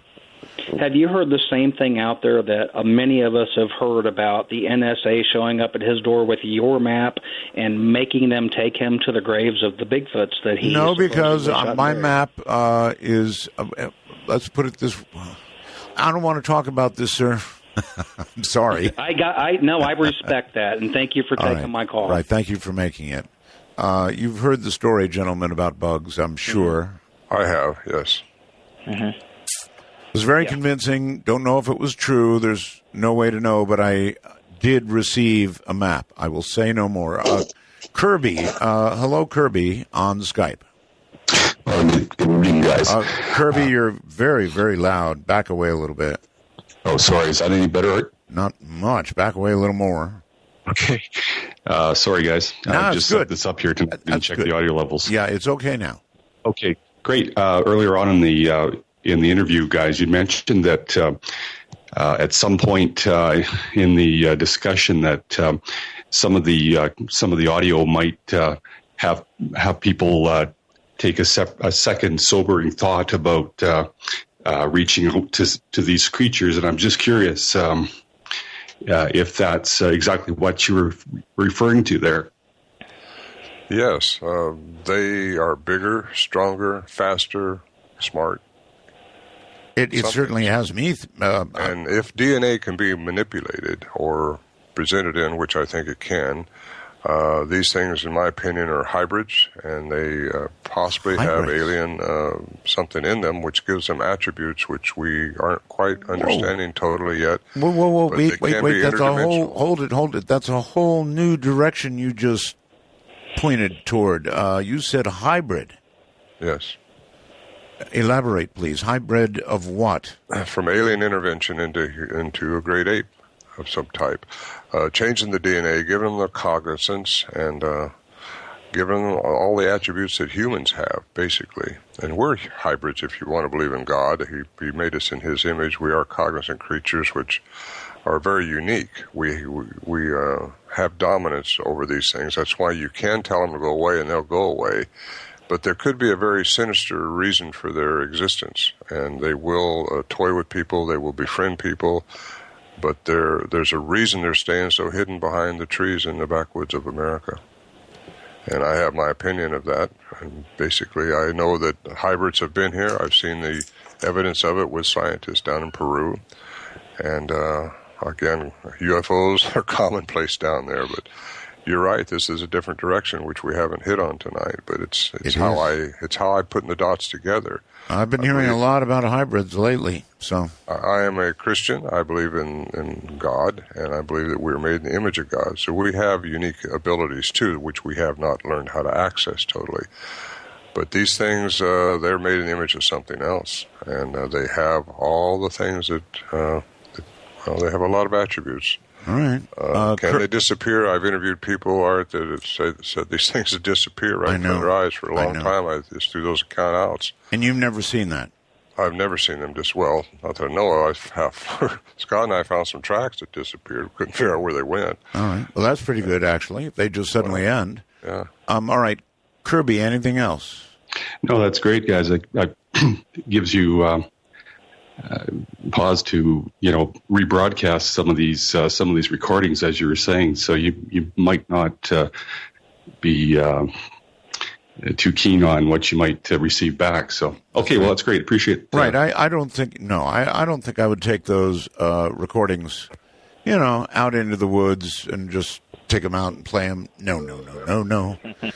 Let's go to my goodness, Silverdale, Washington. Is that correct? Hello? Yes. Hello? Yes.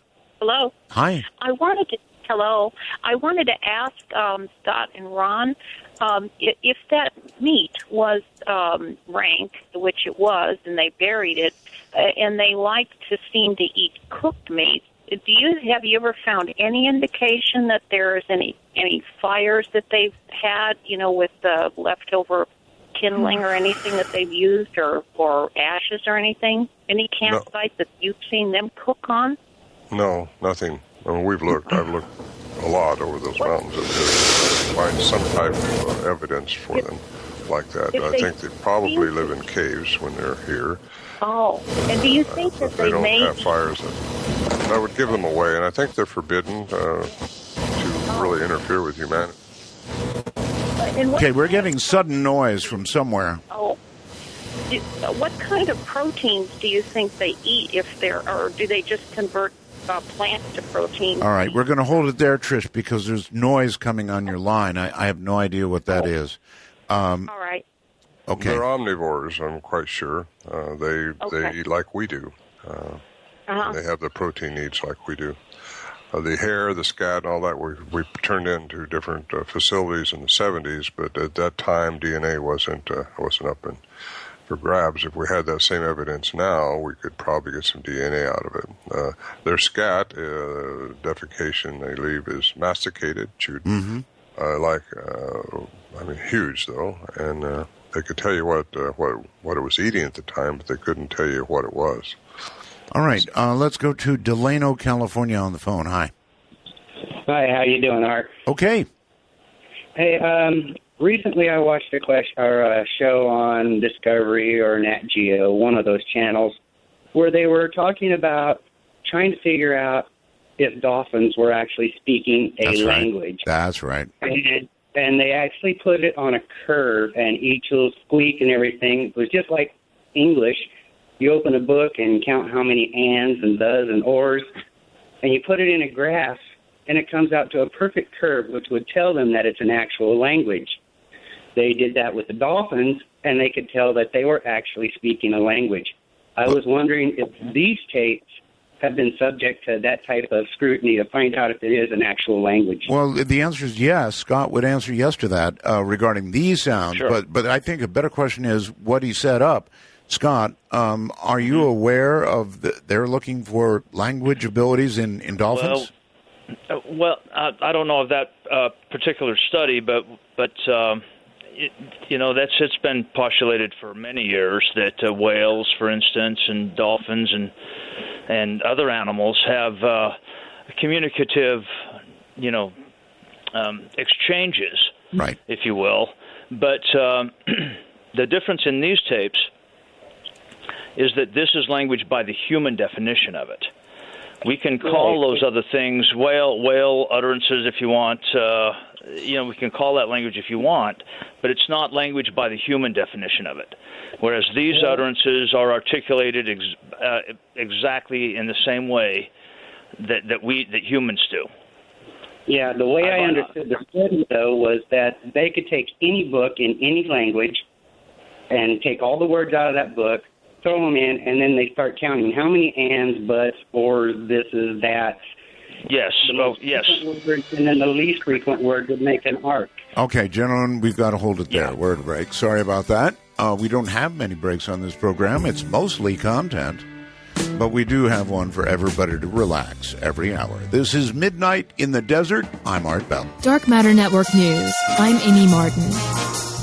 X-Files creator Chris Carter says he will be basing the new series, due in January, on NSA links provided by Edward Snowden. Carter states, "Every day I look at the newspaper and I see a possible X-Files episode." Though he admitted to The Guardian that he still considers himself to be a skeptic, it's clear to see that Carter still wants to believe. The 6-part series, airing on January 24th, could be merely the beginning, as Carter seems to be planning for future episodes.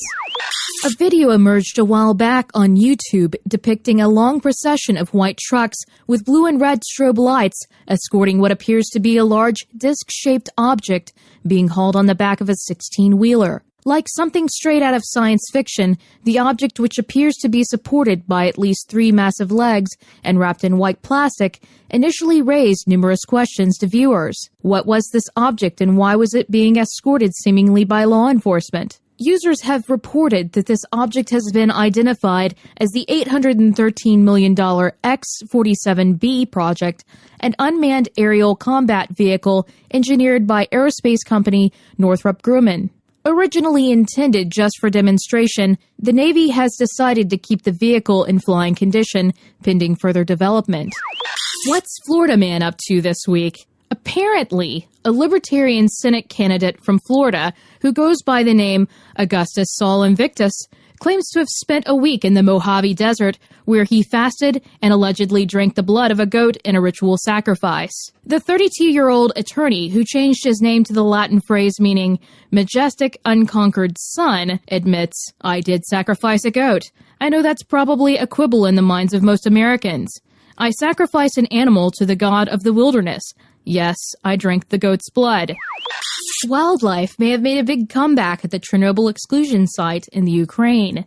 Elk, deer, and wild boar within the Belarusian part of the exclusion zone have been found to be biologically similar to wildlife in 4 other uncontaminated nature reserves in nearby regions. Wolf numbers are now 7 times higher in the zone than in other comparable areas. The wildlife are thought to be thriving from the absence of agriculture, forestry, and hunting. The area is still deemed unsafe for human habitation. The vaguely blue-black Halloween Whopper by Burger King is reportedly turning excrement green.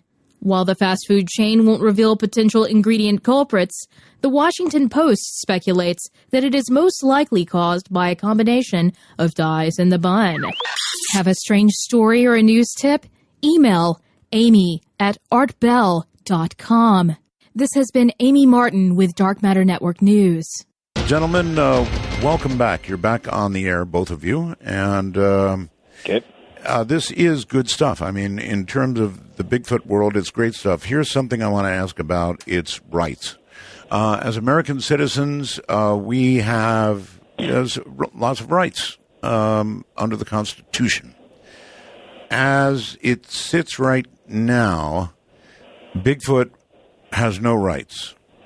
And I wonder if that's something that you've given much thought to, whether there has to be some sort of legislative or constitutional change or something that protects these creatures, because otherwise, if they can be shot, they will be eventually shot. Everything else has been. Well, supposedly they've been shot. I've heard a lot of accounts that people shoot them. Heard that. But they never find the body for some reason. I think I think I know why. But I don't think they need our protection.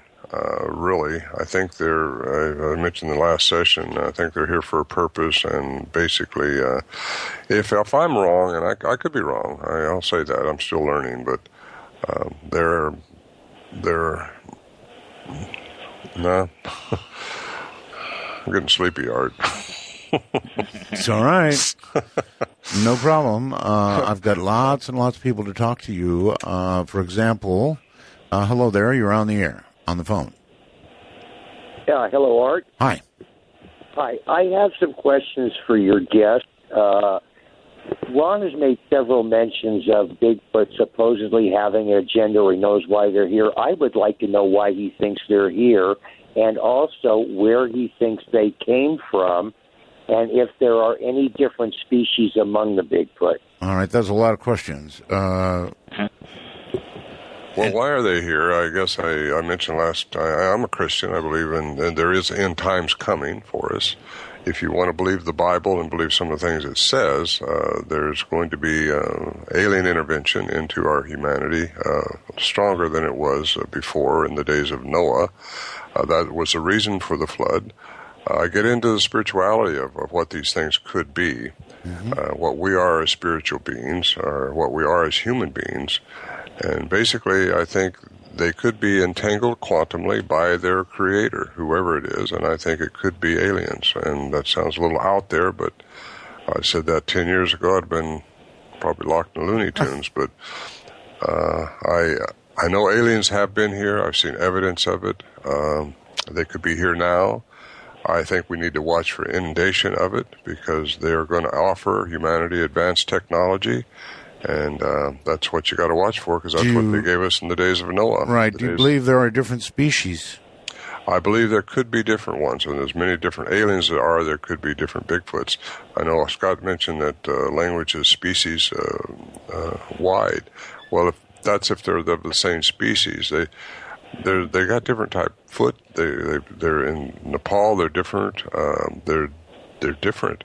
And I think they could be from different alien intervention into changing DNA, manipulating DNA of some type of animal. Could have been a bear. Could have been human.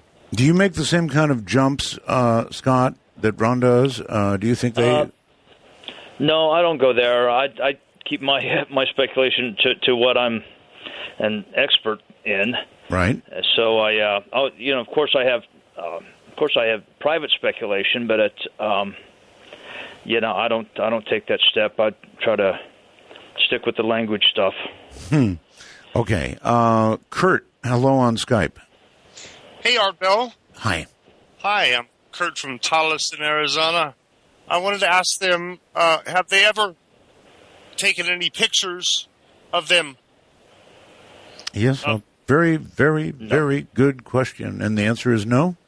No, we've tried and tried. Never could get a picture. The only thing we could capture was their sounds, the vocalizations. Again, as I mentioned your first hour, we underestimated what we're dealing with, their intelligence level, their awareness, their intuitiveness. Underestimated it totally. And we never could snap a picture. We had 3 cameras thrown off a tree, broken, open. With a thread, to trigger them 6 foot high, and right where they've been coming in after the food, and we couldn't capture it. Yep, that was back in film days, right? Pardon me? That was back in film days, right? Yeah, when you had film. Yeah, 35 millimeter stuff. I just don't believe this. I just don't believe that my Lord would allow these beings to be out there making that kind of noise. I think it's all fake, and I think that you all lying, and that's all I have to say, and have a nice night. You're going to hang up. What a chicken. Oh, no, I won't hang up. If you want me to stay on, I do. I want you to stay on. Don't say something like that and then just hang up. That's rude. Okay. Anyway, I know. I just don't believe them. I think they're lying. I think they're full of crap. Okay. Period. Okay, hold on. Let him respond. Reason for spending 40 years of my life chasing this stuff. Yeah. How about that? I just think that 1972, from these recordings, Tricky Dick was in office. He was a big liar, and I think you all are too. Well, good for you.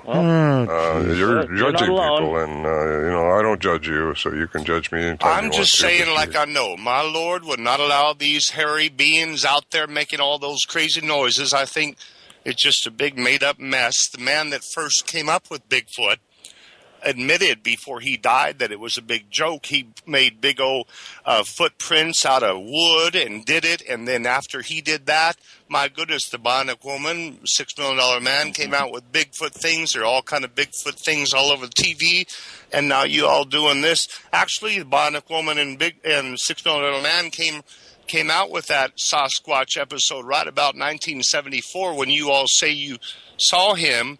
I just think it's a big bunch of malarkey, period. All right. Well, thank you for the call. And I don't appreciate the, the analogy to Tricky Dick. I mean, that you pulled that one out of somewhere. Well, everybody can think what they want to think. I really don't care that much if you don't want to believe in it. But he says, the Lord wouldn't let it happen. Not something like that, non-human. The Lord wouldn't let it happen. Well, where's the Lord? Where is he? What is he? Since energy forces are within all of us, I think we all have a connection to God. He's looking at God like a separate entity someplace. Mm-hmm. And basically, I don't believe that at all. Even Jesus said, the kingdom of God is within you. And basically, I wish that all could be one with the Father as I am one with the Father. Well, we got to become one with the Father, not look at him as a separate entity, somebody you're going to talk to a plate about or something. But he's got the concept of God somewhere else. And even the Lord didn't strike down Dick Nixon. It took the Supreme Court, I believe, Congress. All right, anyway, to the phones. Hello, you're on the air. Oh, hi, Art. It's Rob from Ottawa. Yes, sir. Interesting show, Art. Oh, yes. And thanks for coming on, Ron and Scott. And you're right, Art. This is a special show because we put in the words hybrid into this equation and the words paranormal. And frankly, I'm embarrassed for Art's audience with that last guy because that's all right. I look at him as a troll. That's all he was. He doesn't even believe in Jesus. He's just called to troll. Yeah, well, that's all right. That's exactly what it is. So Ron was getting a little sleepy. He needed that. He was. That woke me up. You'll find Ron, Scott. You'll find Art audience a very receptive audience. Like we're open to thoughts, and everybody has a right to voice their opinions. But we are generally a very, very receptive audience. Now, you've answered all the questions that I had when I was putting on hold. So I guess I just want to thank you then for coming onto the show. And you have to come back with more recordings and explore this hybrid and paranormal because I think they are popping in and out of our dimension, and that's why you don't see bodies. Okay. Yeah, I believe that too. A lot of people reporting portals, disappearances, and portals. And there's a lot going on that we don't see. I like the word portal, but it's been ruined. All right. Next caller on the phone. You're on the air. Hi. Well, that was a good clearing of the throat. I'm sorry. That was me. Yeah, go ahead. Caller. Go ahead. Butte, Montana. Hello. Oh, hello. There you are. Hi, sorry. You took my good question that I thought I had about the paranormal stuff and Bigfoot, but I'm sorry. I was wondering if any of you have heard of John Keel. He writes a lot about cryptozoology, and he kind of goes into the paranormal thing with Bigfoot a little bit and relates it to things like the Mothman and I don't know, kind of similar things. But he talks a lot about them kind of maybe they can go onto a different frequency that shares the same space as us, but it's on just a different frequency, like radio waves. Yeah, okay. And his name again, please? John Keel. How about it? Anybody? I haven't heard that name, but I've heard that theory. In fact, I subscribe to that somewhat. They do, I think, are able to get on different frequencies, and if they're interdimensional, like I think they could be, they definitely have those attributes. Okay, there you go. Let's bring Roxanne on Skype. Hi, Roxanne. Extinguish your device, please. Can you hear me okay? I hear you. Good. I called about a week ago about my experience with Bigfoot, and it was a very interesting one. It was in the middle of the night. It was in Arkansas, and we were driving, and we almost ran it over. Oh, that's right. That's right. Actually, you're the lady who had Bigfoot hit the side of your car, right? It hit the trunk of the car and left dents of the palm of both hands. Yeah. Because the next morning we went and checked it, but I saw his face, okay? Yep. And one question I have tonight is, yes, it does look human. And it had hair, but it also had like a rough, an ape type of thick skin. But Right. it had red, orange, glowing eyes. Yeah. And I don't think it was from the tail lights, the eyes. And that gave me the creeps. That gives me the creeps, I don't remember too. hearing any sounds, so... All right, Roxanne, thank you. That was a very interesting call. Actually, she said that she didn't hit Bigfoot. Bigfoot hit her car and left marks, dents in the car. Quite a story. They will hit your house, too. Yeah. You hear a big beat on your house or something? There you go. They toy with you. I like to say that. They'll play games with humans because, again, they think that we think we're smarter than them. All right, They have the edge over us because they can do that stuff. They can jump so fast, move so fast. Yes, sir. Down in Texas, you're on the air. Yes, sir. How you doing, Art? Doing okay. Appreciate you getting back on the radio.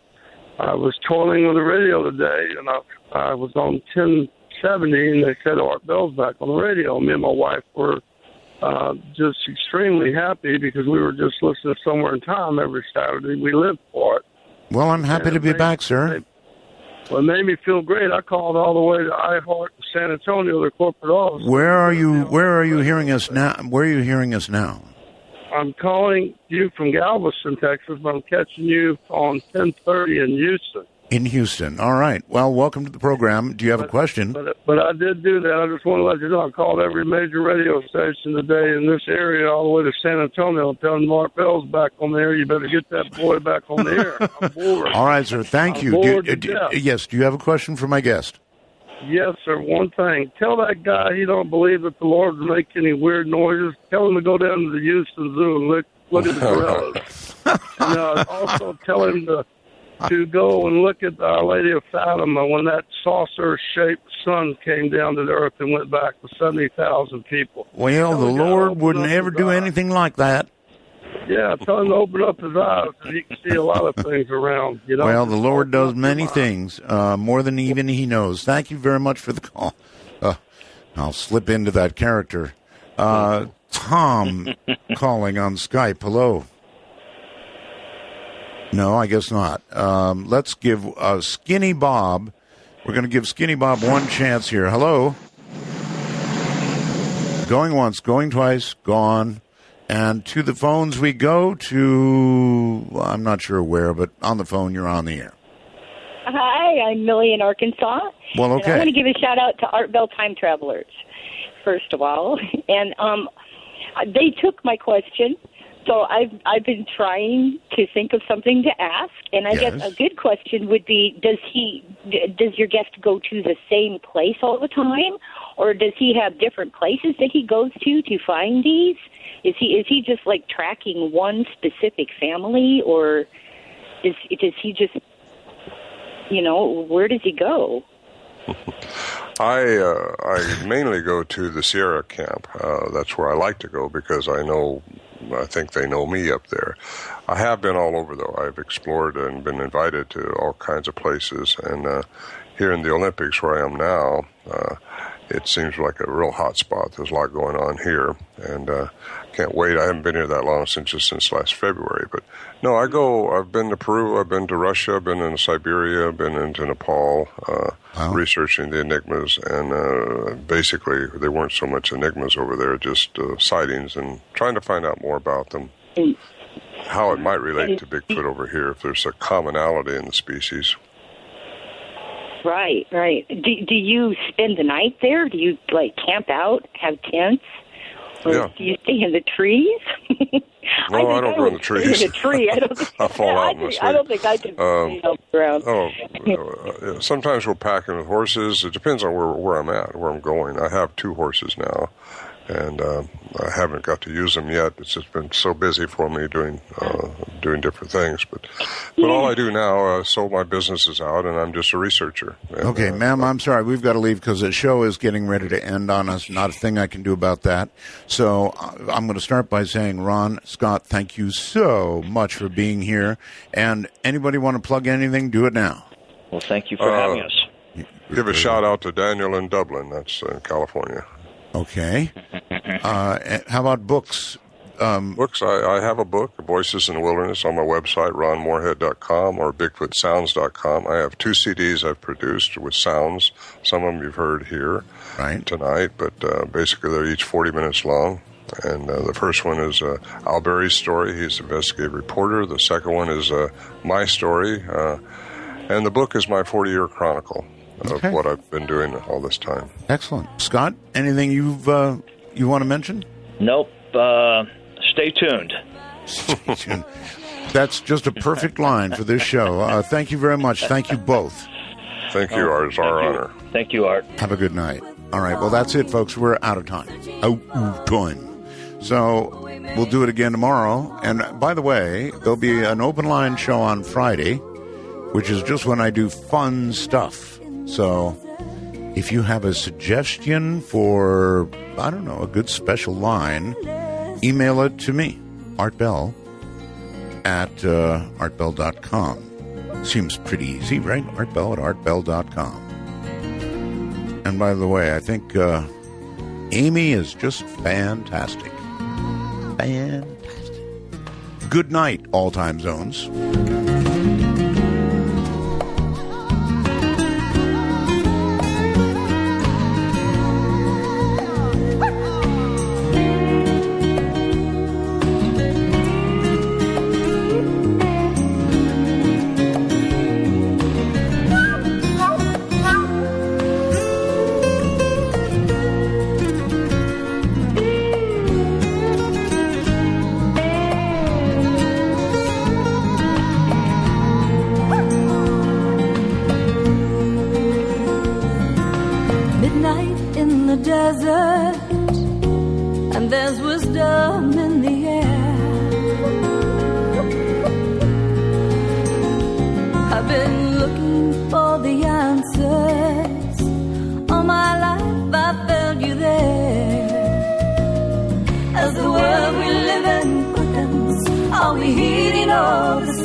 Have we lost our intuition?